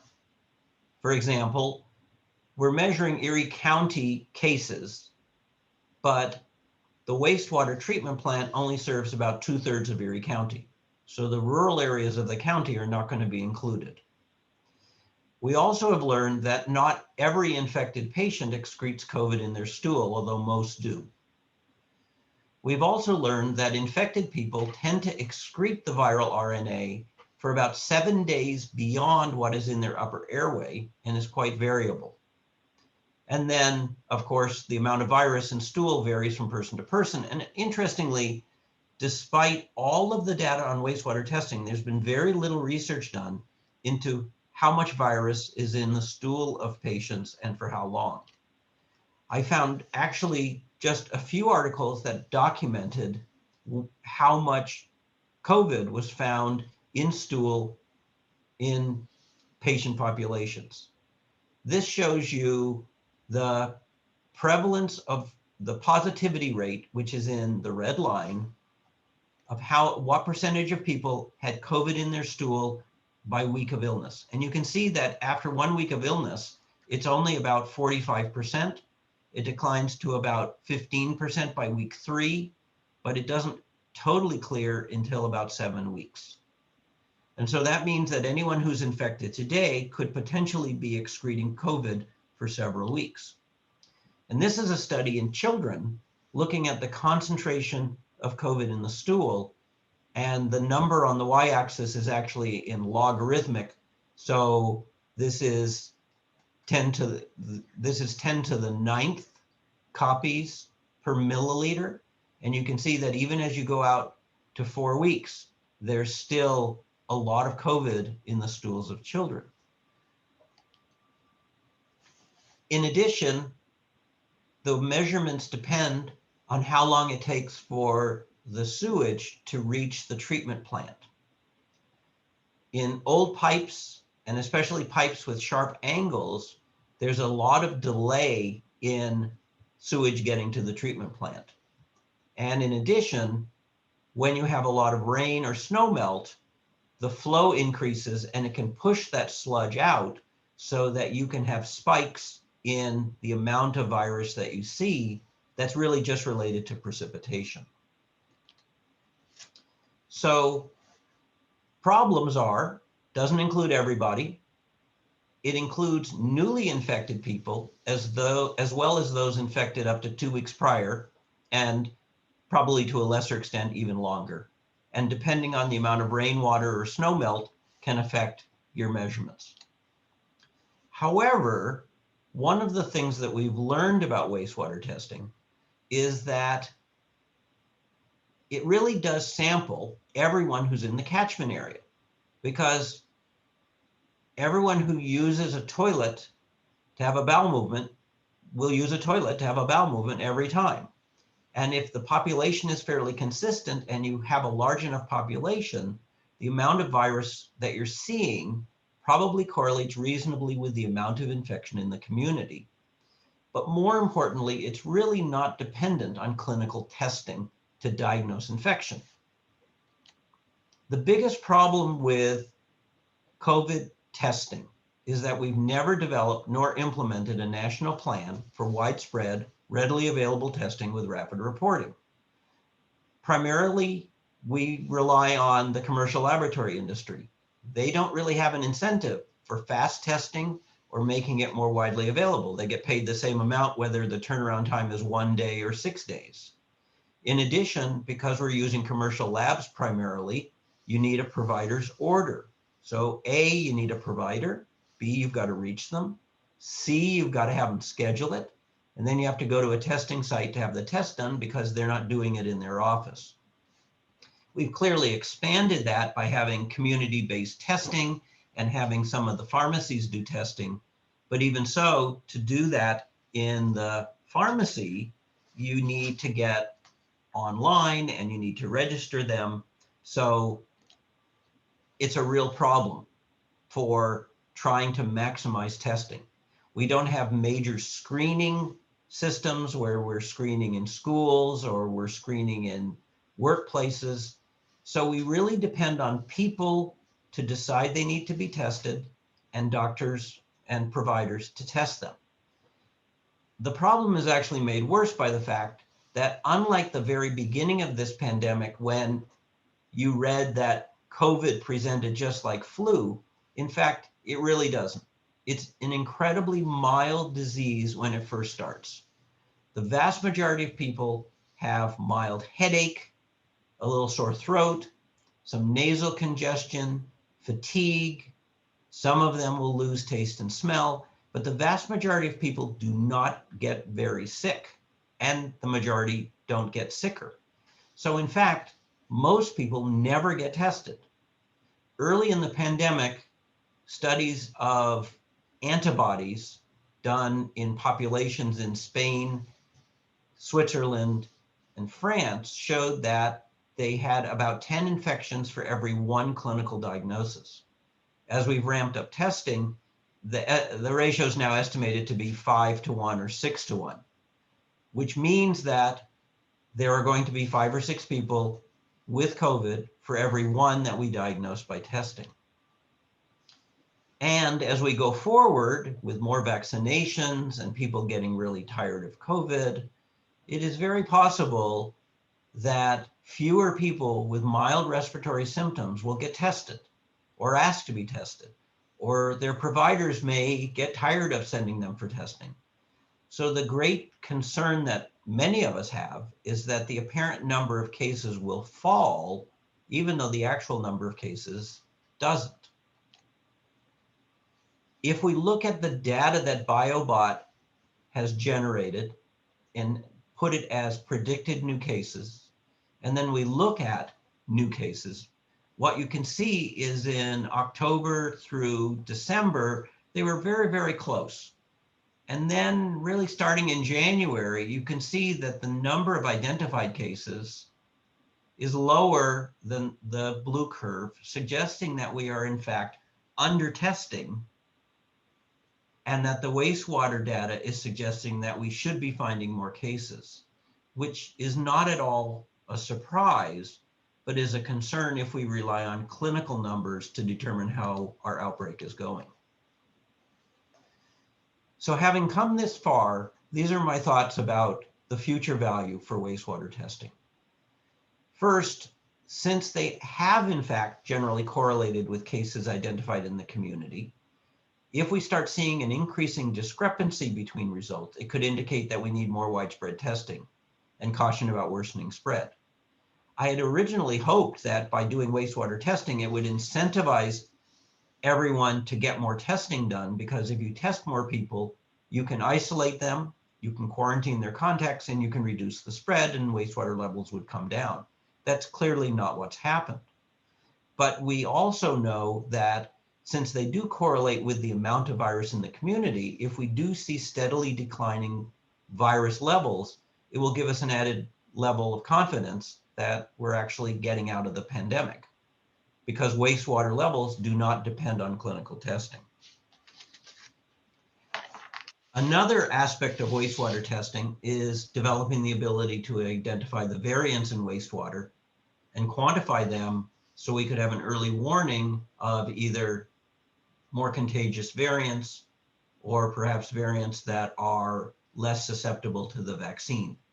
And that is indeed coming, although it's not yet in or available in our system. Another place for wastewater testing would be doing focus sampling.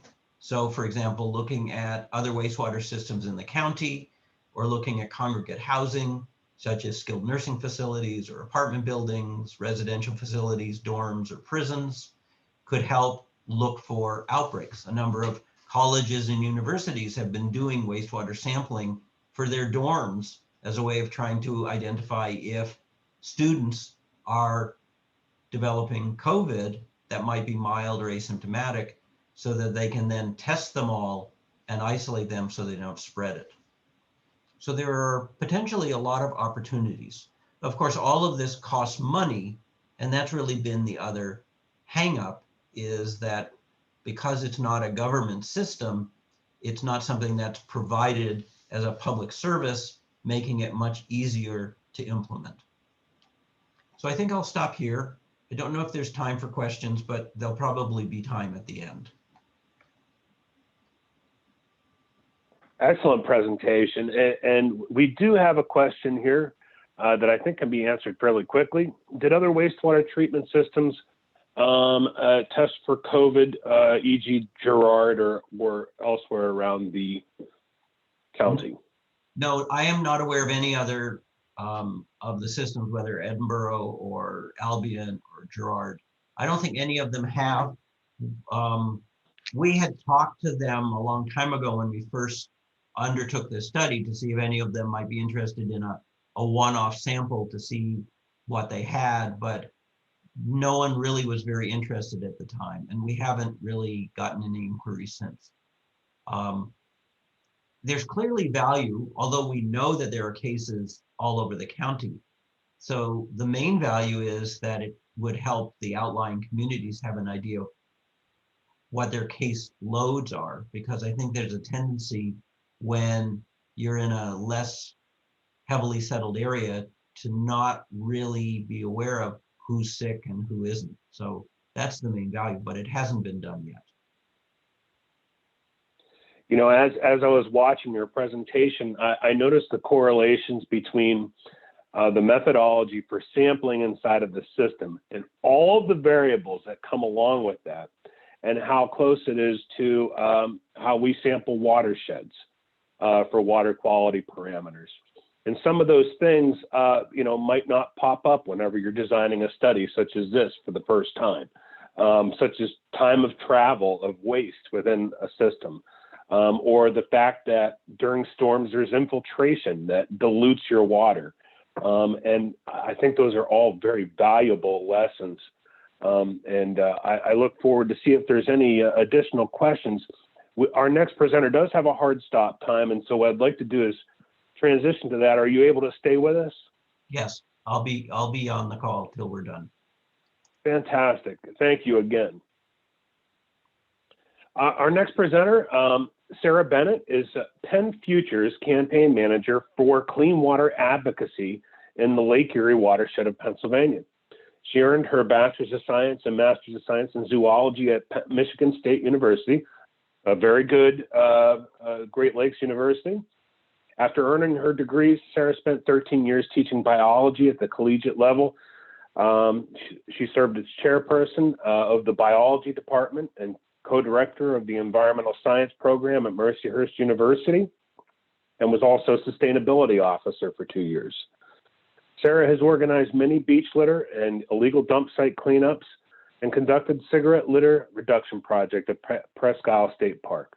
She is currently the Science Cafe Coordinator for the Northwest Pennsylvania chapter of Sigma Xi and an advisory committee member of Keep Erie County Beautiful. And so, Sarah, I will immediately turn it over to you so we can hear more about Our Water, Our Future, a common agenda for protecting Pennsylvania's Lake Erie watershed. Thank you, Tim. Thank you for having me today.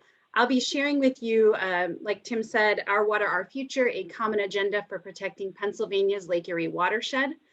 First, I want to introduce all of you to Penn Future because Penn Future is new to the Erie region. We are a statewide environmental organization working to protect water, air, and land across the Commonwealth. The Erie office is our newest office, opened last spring when I was hired as campaign manager.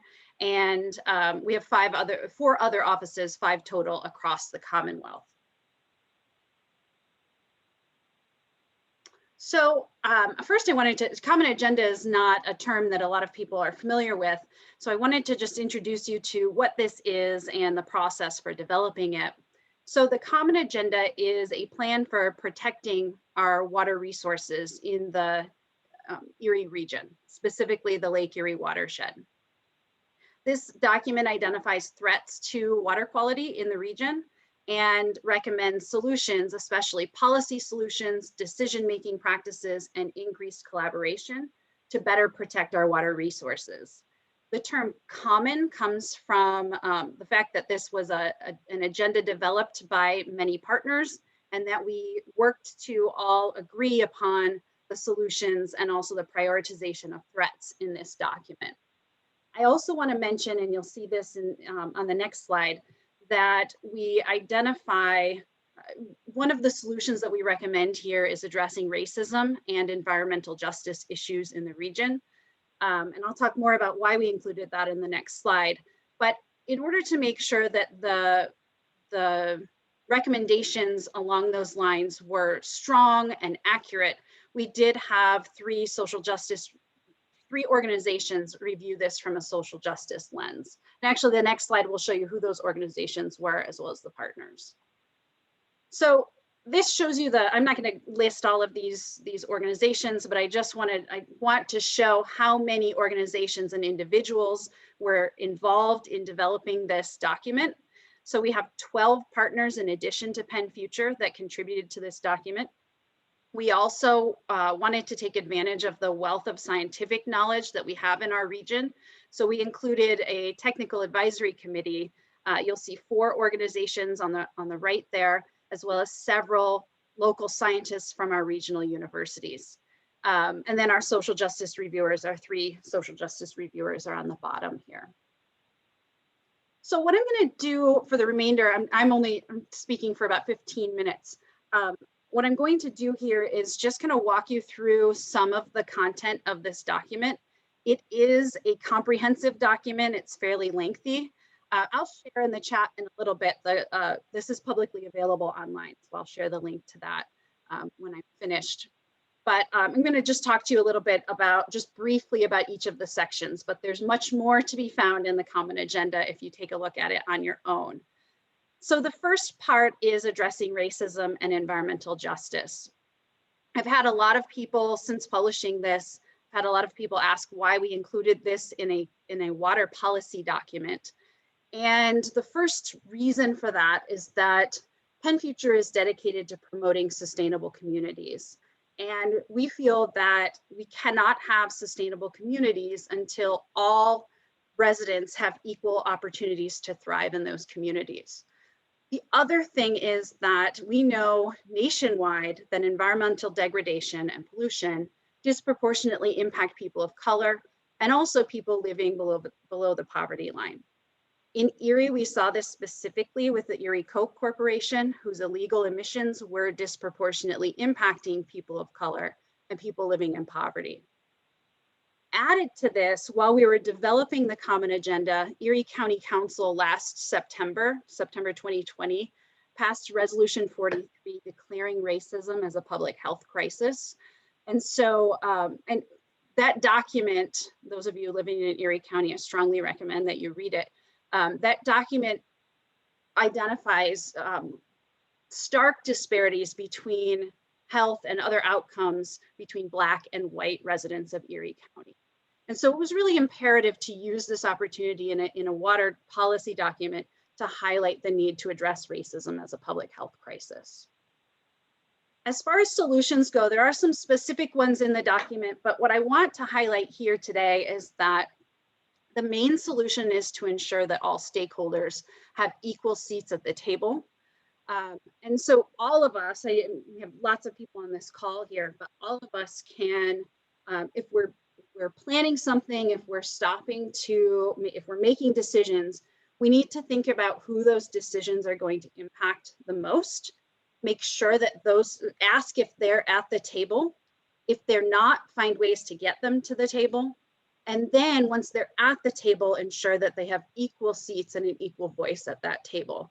That's how we're going to address racism and as a public health crisis and reduce environmental injustices. Along those lines, I do want to mention that there's a statewide effort. There's a summit coming up that University of Harrisburg, Pennsylvania Environmental Resource Council, and several other partners have organized. It's going to be virtual on April 6th. And that summit is meant to activate 6 regional hubs around Pennsylvania. There will be an Erie Environmental Justice Hub. I'm working with Gary Horton locally to organize that hub. And the point of that is to bring people together to have conversations about environmental justice issues and develop a plan to address them in the region. The next part of the common agenda also is about adequately funding water protection at the state level. And this is a big part of what Penn Future does in our water work. We are the state lead for Choose Clean Water Coalition, as well as the Coalition for the Delaware River Watershed. And in having those state lead positions, we're able to really align advocacy efforts. And I think that's made for stronger advocacy.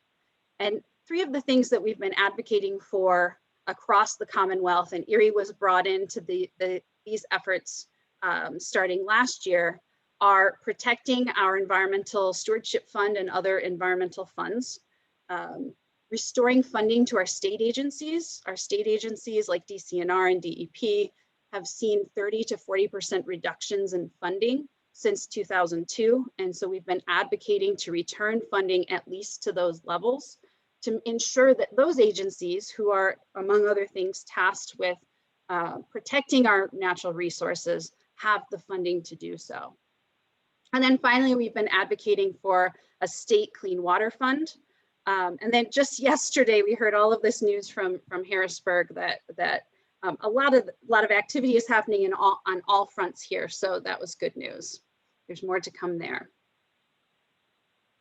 Part 3 gets to what you might expect from a clean water policy document, this really gets at more direct impacts to water quality. And so what we identified as the #1 threat to clean water in the Lake Erie watershed of Pennsylvania is surface runoff.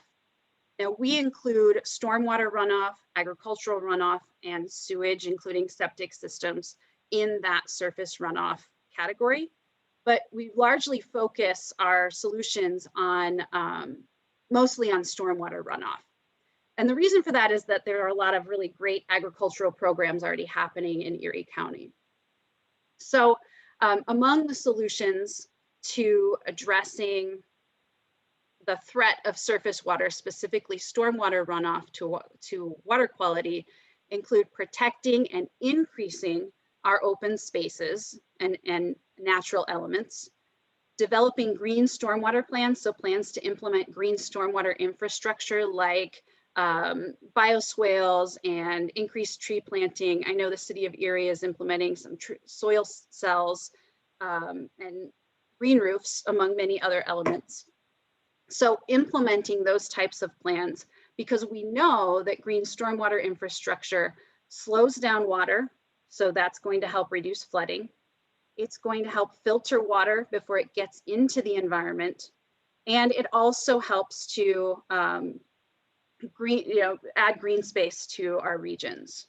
And then among the other recommendations that we make, this is more of a long-term goal, is this concept of perhaps developing a multi-municipal stormwater authority that can manage stormwater upgrades and make sure that we're using best management practices. The next part talks about climate change. And before I get to that, I did want to bring up this report that just came up, especially because of the audience here, because I was really excited when I saw it. This report was from HIP Investors and ECT Incorporated and was funded by the Great Lakes Protection Fund. It was just came out in January of this year. And it's called Climate Risks and Opportunities in the Great Lakes Region, Leveraging Green Infrastructure as a Resilience Measure for Stormwater Infrastructure. And what they did is they looked at counties across the Great Lakes Basin, so hundreds of counties, and examined their vulnerabilities to impacts of climate change, to climate risk, and came up with these composite scores that you see on the right. And Erie County, Pennsylvania was listed as 8th of hundreds of counties across the Great Lakes Basin as being a best fit for implementing green stormwater infrastructure as an intervention and planning tool for addressing climate risk. Now, what I love about this is this composite score includes vulnerable populations. And so this really kind of ties in a lot of the concepts that we talk about in the common agenda. So I admit I need to spend some more time with this report, but I think it's a really valuable one for our region. So part 4 of the common agenda talks about improving resilience to climate change and extreme weather. We've already heard this from a few other speakers. We know that Erie, or Climate Central has said that Erie is the 8th fastest warming city in the United States. We know that we've already seen increased precipitation and extreme weather events. And most recently, we've seen pretty high, really high, record high water levels and the erosion that comes with that, among other impacts of climate change. And so among the solutions, again, I want to point out there are a lot more in the agenda than I'm just presenting here, but among those solutions are to complete the climate action plans. I know that that folks are already working on these, but kind of coming together and really getting the funding and making a big push to complete climate action plans, and making sure we include vulnerable populations in those plans, and at the state level, supporting the Regional Greenhouse Gas Initiative. Part 5 looks at limiting damage caused by fossil fuels and plastic. The threats here, so Penn Future across the state works a lot in the fracking realm. Thank goodness we don't have to deal with fracking in the Lake Erie watershed. But we do still have threats due to fossil fuels and plastics. Among those include abandoned and orphaned conventional wells. There are 163 that have been identified by DEP in Erie County. Past salt brine application, that salt brine coming from drilling, and plastic pellet pollution. This image on the top right here is a picture of plastic pellets that have escaped from rail cars bringing pellets into Erie County. We know that those pellets, they have been found in our streams. We know that they are also found on our beaches out at Presque Isle. So that's another issue, as well as plastic litter and other concerns. So to address these threats, we recommend legislation to control plastic pellet pollution, state investment. So last summer, Penn Future published a report called the Green Stimulus and Recovery Report. And in there, we call for how to stimulate our economy and recover from the impacts of COVID-19 on our economy through investments and other initiatives. And in that, we recommend state investment in well plugging and have a calculation of how much should be invested. And then we'd also like to see the moratorium on salt brine made permanent in order to keep the harmful pollutants from that salt brine from getting onto our roads and then washing off into our waterways. Part 6, I want to take a minute here. This is about controlling invasive species. I want to take a minute to thank, there are several people on the call today who contributed a lot to this. And I think this is probably one of the best developed sections of the Common Agenda. The threat here is that all of the things that bring people to Erie and help stimulate our economy, including our railways, our tourism, fishing, boating, and our port access, also make it easy for invasive species to get here. That includes both aquatic and terrestrial invasives, that both of which impact water quality. And so among the solutions to address these issues, we already have a Lake Erie watershed management plan. And so we call for kind of an all hands on deck approach to implementing that plan to make sure that all stakeholders are involved in preventing the establishment of invasive species. We also call for creation at the state level of a watercraft inspection and decontamination program. This is based on model language from the National Sea Grant Policy Center that would better allow our state agencies to better monitor and control invasive species, and also would allow increasing educational opportunities too. The 7th part, and this is the last part of the Common Agenda that I'll mention, is addressing legacy pollution and promoting a more sustainable future. So across the Rust Belt, we know that our industrial past has contaminated our land, air, and water. We're still dealing with that. This section also deals with toxic chemicals. And so I mentioned the toxic chemicals of mutual concern from the Great Lakes Water Quality Agreement. Mercury and PCBs are of special concern to us in our region, given the fish advisories. And what we recommend to address this is utilizing brownfields for green stormwater infrastructure. I know that Buffalo and Cleveland are doing this on a pretty big scale, and increasing protections along waterways, including ordinances that increase protections and potentially changes in zoning that move harmful activities away from our waterways. So I want to end just by saying, I think, I don't know, not everyone on the call may not be from Erie, but Erie right now is in the midst of this revitalization. And if you live in Erie, I think you feel it, and it's seeking transformative change. And so what I think, that's what this document calls for as well. But what it adds to the conversation is that as we're seeking this transformative change, we also make sure that we're protecting our water resources and human health, that we're increasing our collaboration and inclusion, and to ultimately lead to more equitable decision-making so that we can truly have this not just transformative change, but change that leads to sustainable growth and sustainable communities where everyone can thrive. So I'm gonna get out of here to go pick up my kids, and then I'll be back to answer any questions that anyone has. So thank you very much for having me.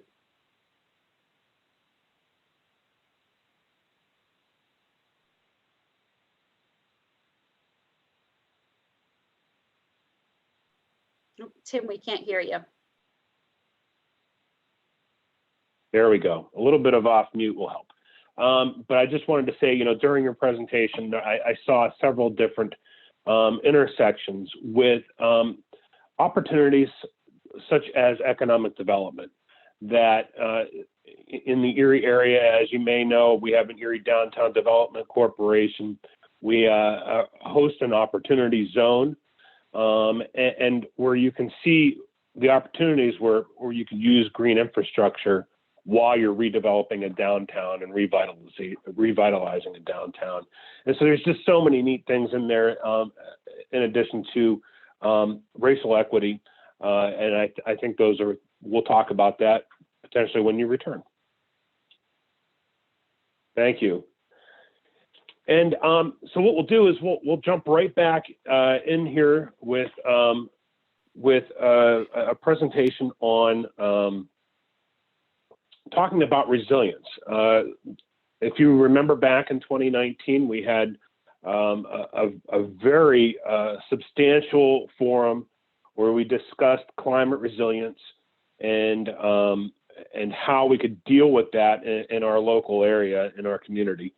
And part of that initiative was the Community Resilience Action Network of Erie. And so Sarah Stallman, who is an extension lead with Pennsylvania Sea Grant, she vice chairs the Community Resilience Action Network of Erie, often referred to as CRANE. She manages and coordinates statewide extension programs that protect coastal resources and focus areas such as climate change, water quality, and invasive species. She earned her bachelor's degree in biology with a minor in psychology from Penn State Barron, her master's degree in biology from Shippensburg University of Pennsylvania. And so, Sarah, welcome. You're going to talk a little bit about how CRANE has been progressing, looking at climate and coastal resilience. Yep, thanks, Tim. Thanks for having me. Happy to be here to give an update on behalf of CRANE. I know Joy gave a good presentation at a previous meeting, but it's been a little while, so I am going to give a little bit of background for those who are not familiar with CRANE. If I can get the slides to move, there we go.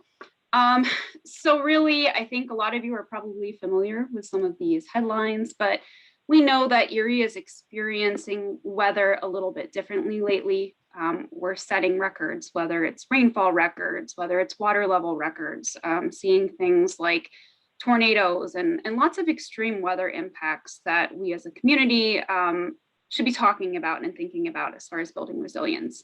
And we know that things are going to continue to become more extreme and to continue to change with temperature projections continuing to rise, precipitation changes, especially seasonally, seeing more precipitation happening in certain seasons and less in other seasons, more heat waves, obviously more extreme weather events and changes in snow and ice cover as well.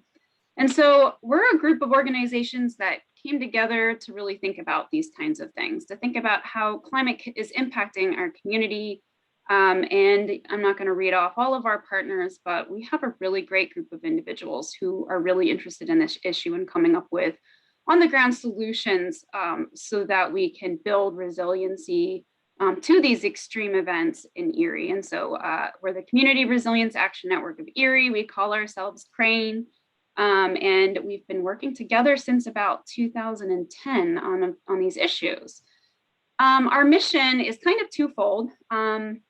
We really began the whole process by working to really engage and educate the community. Some of you I recognize on the webinar that have actually been involved with some of our education efforts early on.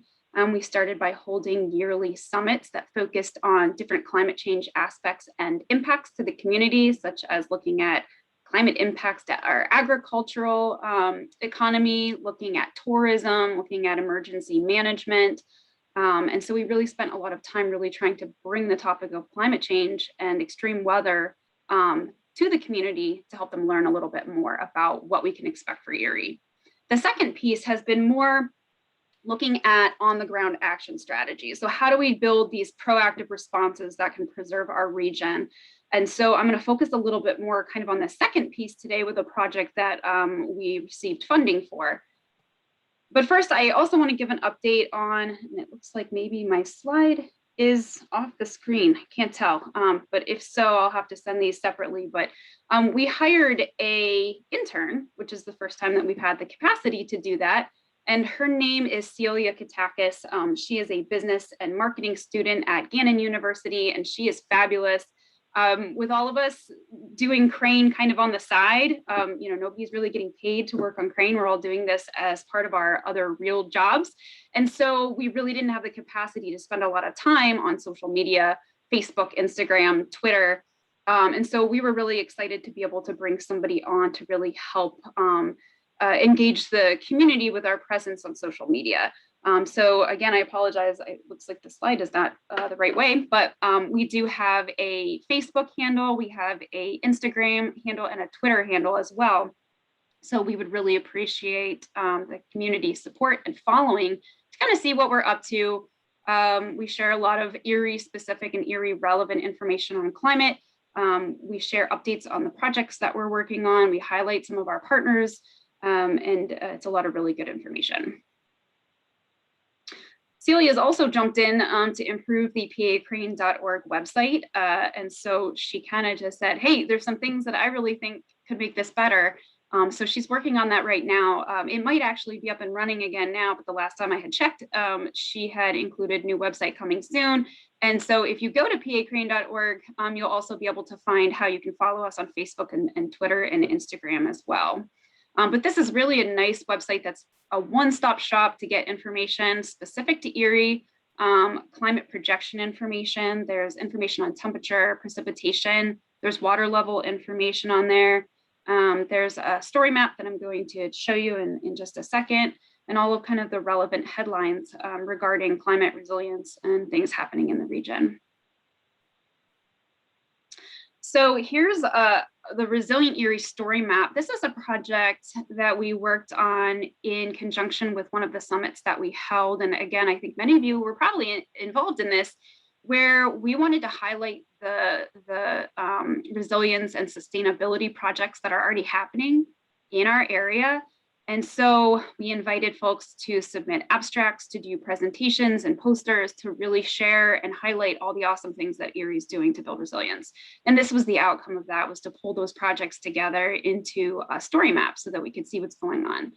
And we know this is not at all a comprehensive picture of what's happening in Erie. And so we pulled together a SurveyMonkey form that we're asking folks to fill out if they have a project that they feel fits the mold and they want to see highlighted on the story map.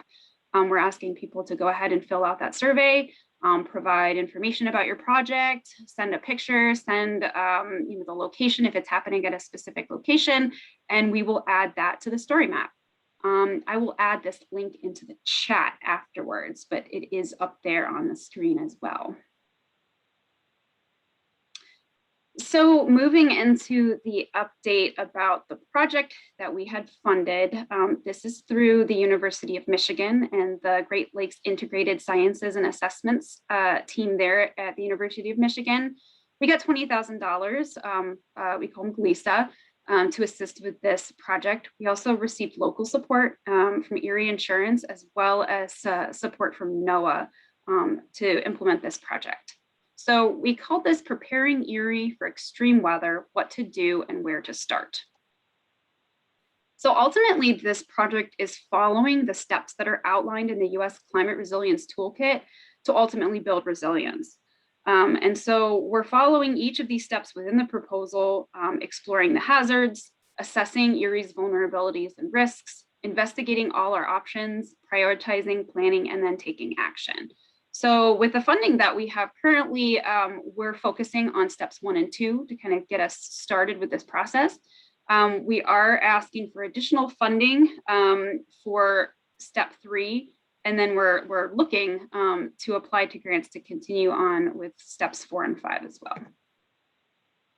So step 1, one of the things that we've spent a lot of time doing is working with the folks at GLESA to really help get as much information and climate data as possible that's Erie centric. Back in 2015, we held a focus group to ask the Erie community kind of what the barriers were to implementing climate adaptation and resiliency actions.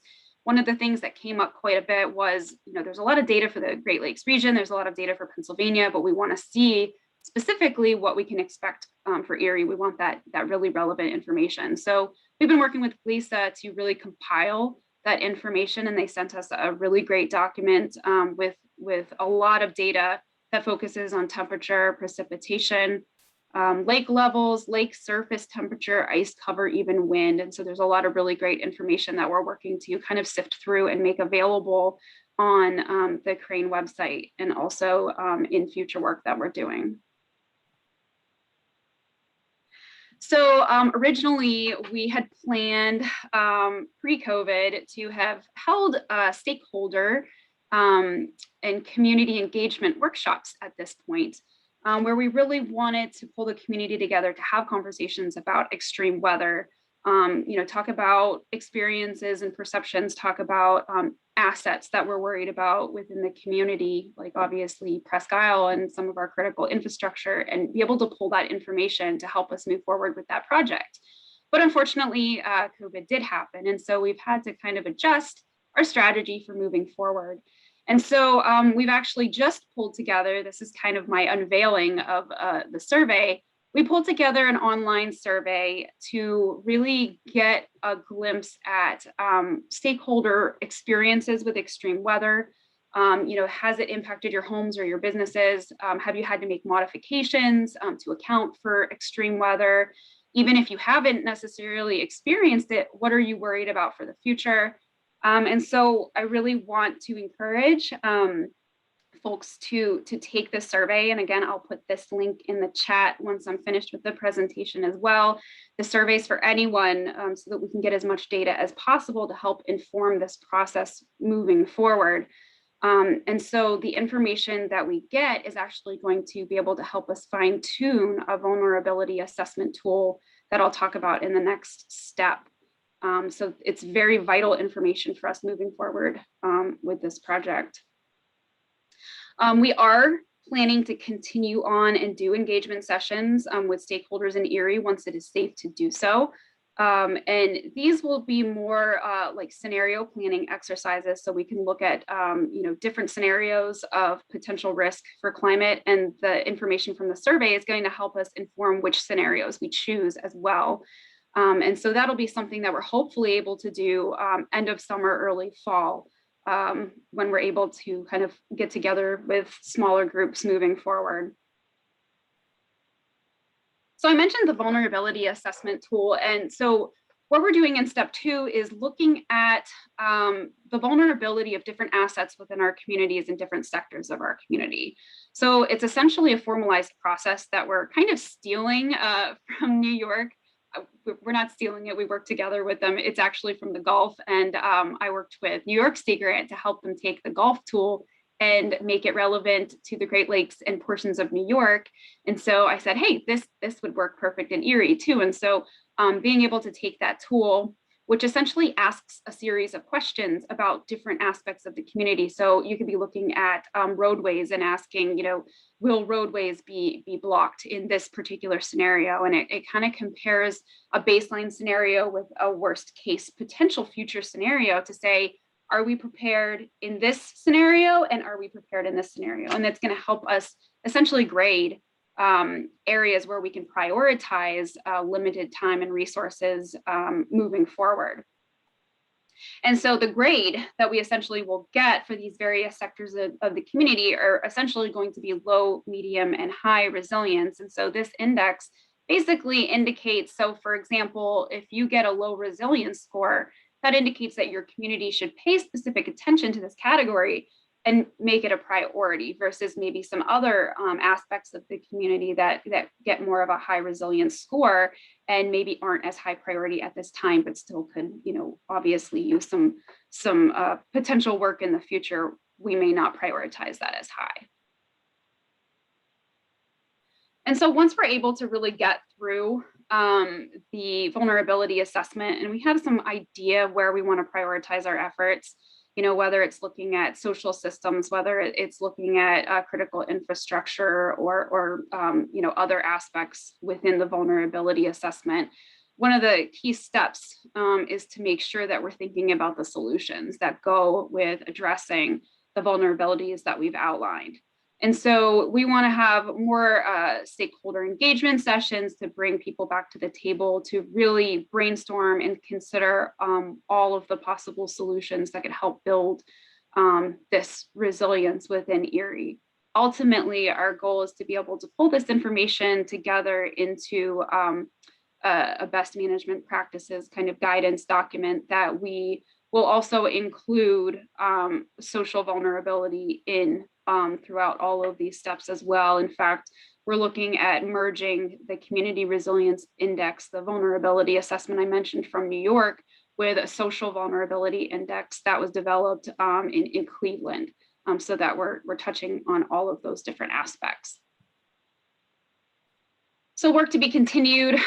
So we're going to hopefully have a nice brainstormed list of possible solutions and action strategies for our community, and then taking the time to really think about the different costs and benefits and feasibility to accomplish each of those actions. And ultimately, we've had lots of conversations about really not wanting to create, a plan on the shelf, but moving forward to work with the strategies that we develop and working with different members of the communities and businesses to actually incorporate what we've come up with into existing plans and strategies. So that's kind of where we're at right now and where we're hoping to go in the next year or two. And so if you have any questions for me, I don't know if we have time or not, but my information is also listed here if you want to reach out. And again, please feel free to check out the Crane website. And I will, as soon as I stop sharing my screen, copy and paste those links into the chat. And so we would greatly appreciate your support and your participation in that project. Thank you, Sarah. And it looks like Crane has really had some significant progress over the last few months. And I encourage everyone to participate in that survey so we can get to Crane as much information as possible for them to begin, doing some of that more substantial planning on the back half of the project. We're running a little bit behind, about 15 minutes. And I just want to take a few minutes before we go on to our next session here, which we'll be talking about harmful algal blooms, and bring up a topic that I raised at the beginning of the forum. And that is one of racial equity and environmental justice. And so looking forward to the July meeting that we'll be having for the forum, what we'd like to do is to see if anyone who is on the forum call today, as well as if you could spread the word, if you'd like to participate in a focus group that will help us gather information and then also assemble the next forum's agenda. That will allow us to dig deeper into this topic and really talk about how we could advance some of the things that Sarah Bennett mentioned inside of the common agenda inside of our area here to advance some of the voices that maybe not have been traditionally heard inside of our discussions in environmental issues. So I encourage you to contact, email Marty Martz and let her know if you're interested in serving on, I guess, an ad hoc committee or a task group, and we'll get in contact with you from there. Good. Now, moving on to our next session, we're lucky to have with us Amber Stillwell. Amber is the Research Coordinator at the Regional Science Consortium at Presque Isle. She has extensive research experience gained throughout her academic and professional career, focusing on harmful algal blooms, bacterial monitoring, flow cytometry, and restoration projects on Presque Isle State Park. Amber is well equipped in public speaking and enjoys educating people of all ages about science and the environment. And she is going to speak with us today about one of the programs that is funded through the Great Lakes Restoration Initiative here in Pennsylvania, and that is monitoring for harmful algal blooms in Presque Isle Bay and in our beaches and coastal areas. And so I will turn it over to Amber. Okay, thanks, Tim. Can you hear me okay and see my screen? All right. Okay, well, hello, everyone. As Tim said, my name is Amber, and I am the Research Coordinator at the Regional Science Consortium. And I'm so glad to be here to present to you a harmful algal bloom update, which will encompass everything that we did in the 2020 field season, as well as the upcoming plans for the 2021 season. Let's see if they'll go forward. There we go. So in the 2021 field season, we had 24 sampling sites, which encompassed Presque Isle Bay locations, Presque Isle beaches, and other locations along the Lake Erie coastline from Elk Creek to Freeport Beach. We also tested samples from Erie Water Works and Northeast Drinking Water Authority, and we served as a pre-screening for any cyanotoxins that could have been in their drinking water. And in total, we tested 32 samples from all of these different locations and drinking water authorities once a week. And typically we test these from May to October, but this year we had to delay to June because of the COVID-19 pandemic and the restrictions that we had to put in place to keep ourselves and our staff safe while they were out there taking samples. But traditionally and continuing this year, we'll be doing May to October. And as always, we take subsurface samples that are approximately 1 meter below the surface. So these are the locations around Presque Isle beaches that we sample. We have them listed as zones. And the reasoning for that is because they are also the zones that we test for our bacteria sampling locations. But we chose these 6 different zones because they are different locations around the peninsula where water moves different from other places. So each one of these locations is unique in their water quality parameters from the others. So that's why they are dispersed that way. And that's why we don't test every single beach. These are the locations around Presque Isle Bay that we test. And those were determined through the Harmful Algal Bloom Task Force that was headed by the DEP. And we chose these locations because they're primary access points. So they're locations where people can easily get into the water or launch a canoe or a jet ski, or particularly where they can enter the water, especially with dogs. We also test, like I mentioned, out to the west. We test at Elk Creek, Avonia Beach, and Walnut Creek. And we test to the east at Lake Cliff Boat Launch, Shades Beach, and Freeport Beach. So to summarize our 2020 season, we started our testing on June 11th and ended our testing on October 15th. And we tested every single week for microcystin, which meant that we tested in total 640 samples. For anatoxin tests, we tested for anatoxin every other week, which totaled 320 samples. For saxitoxin and cylindrospermopsin, we tested 160 samples, which means we tested once a month for these cyanotoxins. In total, we analyzed 1,280 samples, and each of those is analyzed using the ELISA technique with the microtiter plate and an ELISA reader, and each sample is analyzed in duplicate from the initial water sample.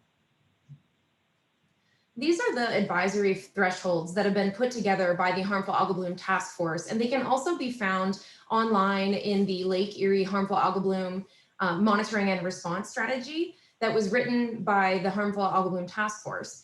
And I just have the advisory thresholds that we kind of operate under highlighted here to show you that, the drinking water threshold for dog safety is a lot lower than it is for the recreational threshold for human safety. So that trend is exhibited through every cyanotoxin that we test for. And keep in mind too, that all of these thresholds are advisory levels that are not required by the EPA for any sort of testing. So DEP and DCNR and the Erie County Health Department are really going above and beyond with this procedure to keep the public safe from harmful cyanotoxins.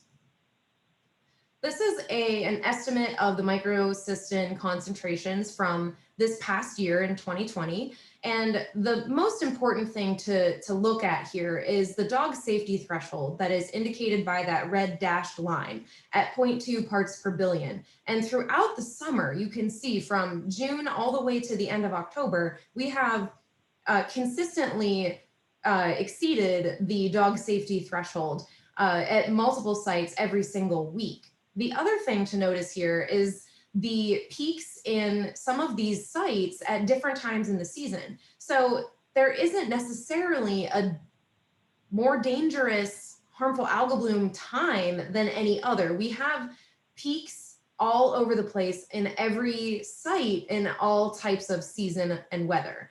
Different cyanotoxins will peak at different times, but you can see here microcystins really is kind of running the gambit of all of the weeks that we've tested. The highest concentration that we found in 2020 was at Shades Beach, and that was at 2.7 parts per billion. This is much lower than in previous years. In previous years, we've actually seen upwards of 10 parts per billion exceedance. So I'm going to get to that in a little bit when I kind of do an overall of the last 5 years of our testing. Just looking at exceedances from the last 2 years, so 2019 and 2020, we see a variation in the dog safety threshold exceedances for microcystins and for saxitoxin. In 2019, we saw 147 dog safety exceedances for microcystin, and in 2020, we only saw 72. But for saxitoxin, we saw 1 exceedance for dog safety in 2019 and 3 exceedances in 2020. Now, the numbers between saxitoxin and microcystins seem like, we don't ever find saxitoxin. But the thing is, we only tested for saxitoxin for the last 5 years once per month. So the fact that we're still finding it indicates that we're finding it, but we're not finding all of it. So one thing that we want to do in 2021 is increase the amount of saxitoxin testing so that we can be sure that we're covering as much public safety as we can. Now, the variation between the 2019 and 2020 microcystins results could be any number of factors. We could relate that back to less rain at the beginning of the HAB season or all the way into different weather and water quality parameters. We're really still kind of investigating this trend. So I don't want anyone to walk away thinking, oh, HABs are not a problem anymore, because we still don't know what's going to happen in 2021. We have to rely on seasonal trends like you see here and in the following slide to make those kinds of recommendations. So this graph that you're looking at here is the average microcystin concentration for each testing year. So for the last 5 years at every site that we have tested for all of those 5 years. So Vista 3 has a different, exceedance level for every year. It's different for Vista 3 than it is for the marina, than it is for Horseshoe Pond. And the main takeaway from this is that each of these locations has a specific set of water quality parameters that we really need to suss out and determine what is really the driving factor behind harmful algal blooms forming in an embayment like Vista 3 or Sturgeon Bay versus a marina or an open water area. Looking at the average microcystins in Presque Isle Bay, just those bay sites. So I mentioned previously that we tested, we test all the way to the east and the west, and we even test a couple tributaries. So removing that information and only looking at those primary access points in Presque Isle Bay allows us to create this average microcystin concentration for the bay as a whole, or at least around the perimeter, because that's where our samples are located. In 2016, you can see that we had 0.46 parts per billion on average in Presque Isle Bay. And in 2017, that went down a little bit, went down a little bit more in 2018, had a slight bump in 2019, and then in 2020, as you could probably predict from the previous graph, it's a lot lower.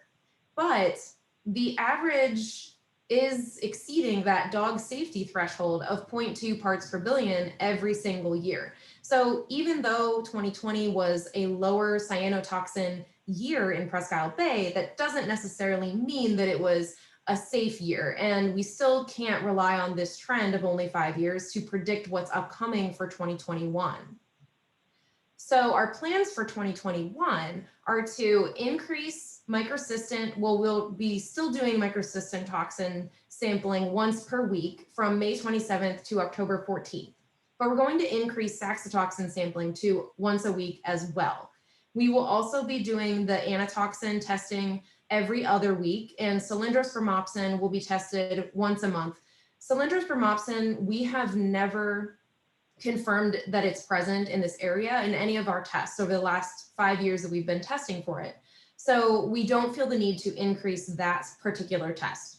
We really want to focus in on microcystin, saxitoxin, and anatoxin because these are hepatotoxins and neurotoxins, which are very damaging to the nervous system as well as the liver.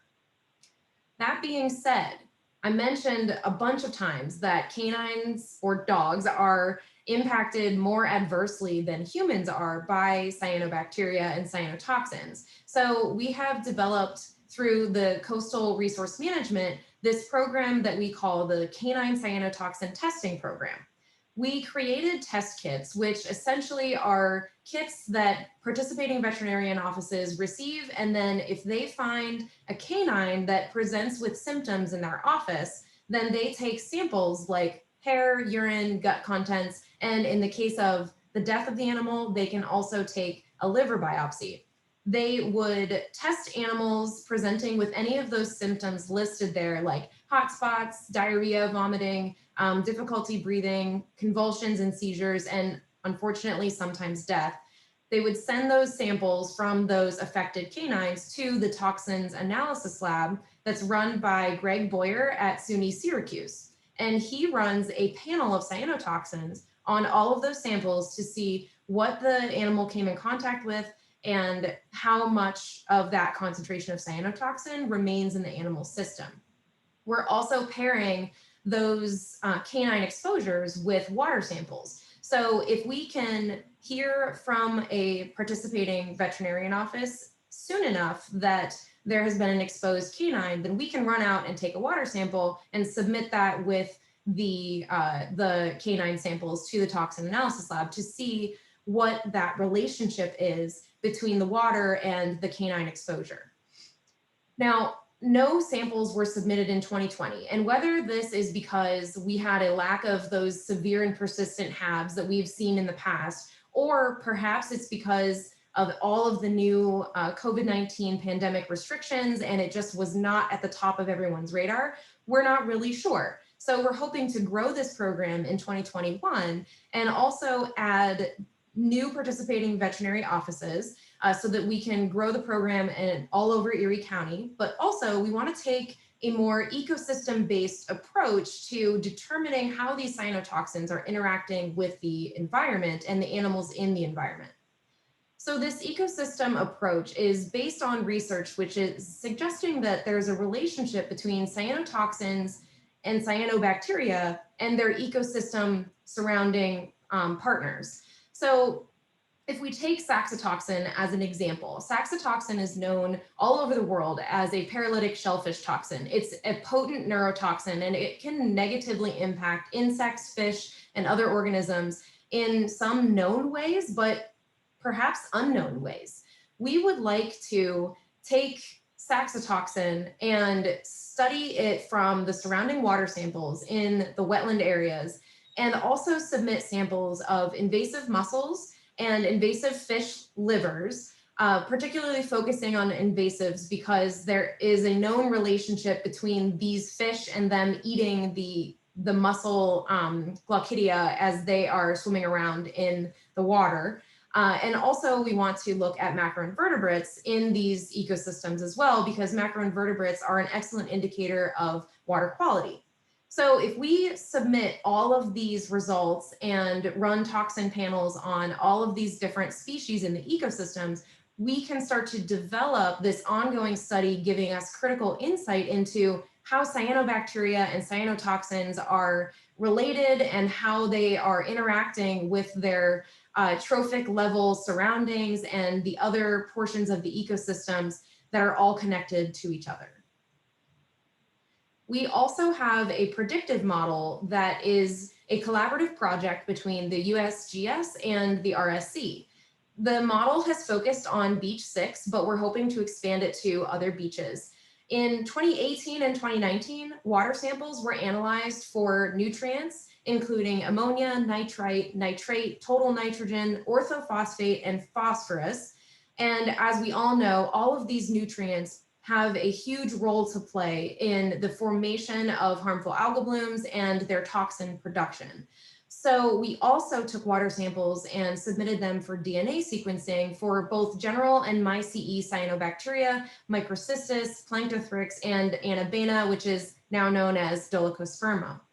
We have all of this water quality and DNA information that we can pair with piezometer information that gives us water level fluctuations, as well as historical buoy and piezometer data from Beach 6. And all of this additional information allows us to start to develop this predictive model. What we need now is additional seasonal data to develop the predictive model and to validate it. So you may see these signs out and about when you are enjoying Lake Erie this summer. These are the harmful algal bloom signs that will indicate that there's an exceedance for dog safety. So we encourage you to, watch out for these signs. If you see this sign, or it could be a human sign, which would have the same dog icon, but also human icons with the red circle and the X through it, indicating that it's too high for humans to swim as well. We also want you to look out for the amazing signage that DCNR has put together. And the reason that I bring this up is because this is a general sign that is very critical to just allowing people to understand that harmful algal blooms move through the water. So we can test once a week, but that doesn't necessarily mean that 100 feet away it's going to be safe, or that tomorrow it's not going to change. So keep an eye out for these signs, but also that awesome signage that DCNR has posted or will post around the peninsula. And these signs, I want to give a big shout out, are all posted by DCNR staff and Erie County Health Department staff. And they do a wonderful job of responding and posting signs or removing signs as soon as toxins increase or decrease above or below those exceedance thresholds. So if you are trying to figure out where you can go swimming before you actually get there, just in case you want to check it out before you see a sign, you can actually visit either our website or the Erie County Health Department website and find this real-time reporting map that was created by the Erie County Department of Health. And this is an interactive web map that allows you to actually click on one of these points, and you can, there should be a pop-out that comes out and says, it was updated 2 days ago or 1 day ago, or it hasn't been updated for maybe 2 weeks. That will allow you to see how soon the advisory was posted and whether or not you would like to swim there that day. You can also find the information on this map that is related to the open or closed beaches that are more water quality related to the bacteria levels in the water. So Chelsea Erickson, she does an amazing job and built this map from the Erie County Health Department, and she updates the beach advisory side, and then we update the harmful algal bloom advisory side. So make sure that you guys get to that map this summer, and that'll help you take the best step forward to remaining safe and having an amazing summer without worrying about, stepping in a hab. So thank you. That's all that I have. And Tim, I hope that was quick enough, but not too quick. I think it hit all the important topics. And, Amber, as many folks know here in the Erie area, HABs are becoming a topic not only just in Lake Erie or at some of the more local inland lakes, but they are all over the world at this point. There's a multitude of different theories on why we are seeing more HABs in our waters, not only inland, but in our larger water bodies.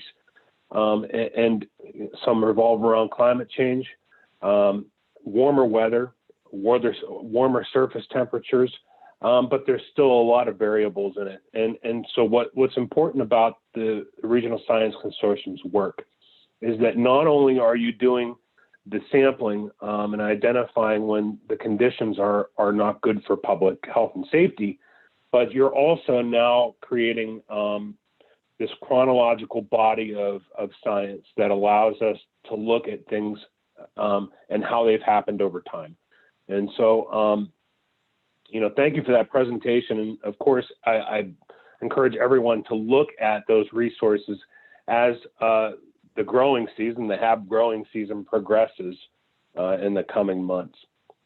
Now, what I'd like to do is take just a few moments here and bring back some history of the Lake Erie Environmental Forum. Going back to 2016, back in the days where we all sat in offices around each other at the Tom Ridge Environmental Center, one day I sauntered down the hallway and I opened up the door to Marty Martz's office.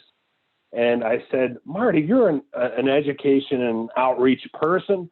We have all these things going on inside the Lake Erie watershed in Pennsylvania, and I feel like not everybody has the opportunity to learn about them. And it was during that short initial conversation where the Lake Erie Environmental Forum concept was really born. And the reason I'm recounting that is that I've learned that Marty, and she doesn't know I'm mentioning this, but will be retiring soon. And so I just wanted to, this would be the time during a meeting, if we were face to face, where I would give her a huge hug and present her with tokens of gratitude that we all have for all of your hard work during the years here. Not only getting this up and going, but really making it a success. And so I just wanted to thank you from the bottom of my heart for your patience, as well as hard work during this time and making the Environmental Forum, really what it is. And if you have a couple seconds, just maybe tell everyone, some of the things that you've been up to over the last year or so, and what you're going to be doing after you leave Pennsylvania Sea Grant. Thank you, Tim. First of all, it's been a pleasure to work on this project with you. Really, it was, in my opinion, professional development. I learned a lot at every meeting. And I may have just proposed one or two topics because I personally wanted to learn more about it. But I have really enjoyed it. I will be taking an early retirement from Penn State the end of April to spend more time on a business that my husband and I started in December of 2017. So I'm switching focus from coastal issues to food access and working on a more robust food system. Looking forward to that, but I've really enjoyed working with everybody who's attended the meetings and that I've interacted with through Sea Grant. So thank you. Well, I know we won't lose you as a member of the environmental and sustainability community here in the Erie County area. And so in the next iteration, we continue to look forward to working with you. I'm sure you'll add your input during that period of time.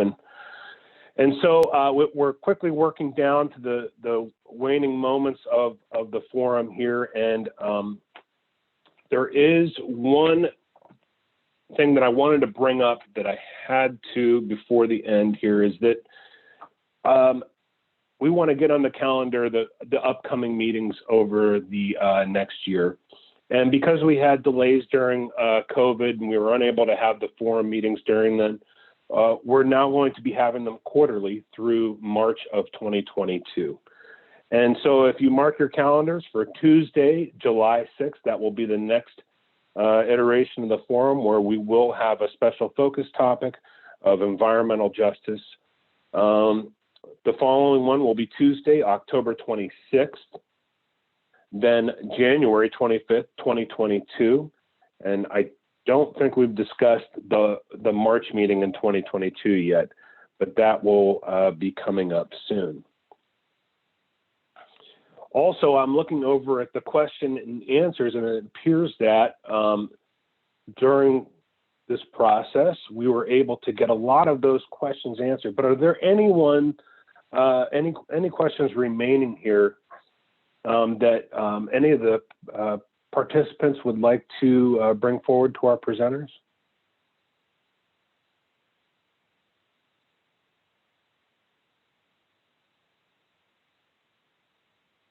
It looks like lots of congratulations from Marty, which are well deserved. Okay, are there any, I'm not sure if we're able to have some announcements or any comments from our participants.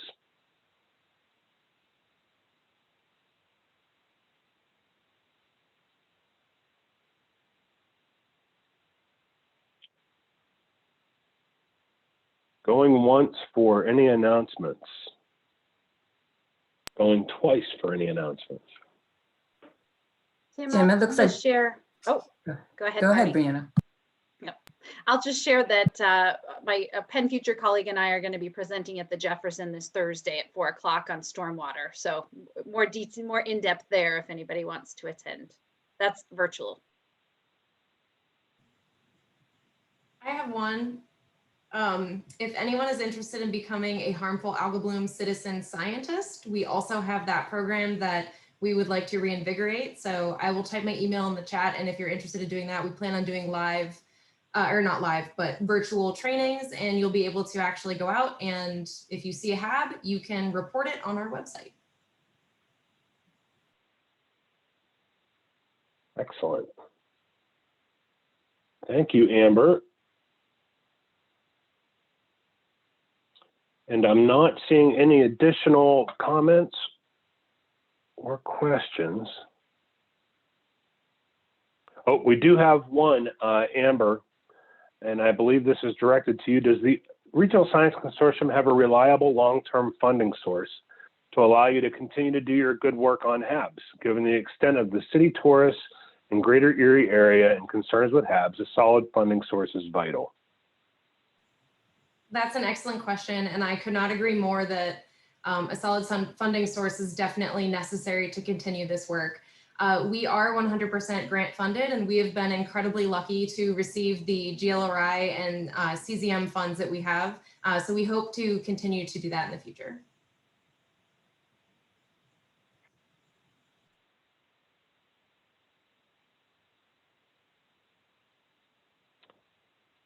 And so without any remaining questions, I thank everybody for your attention today and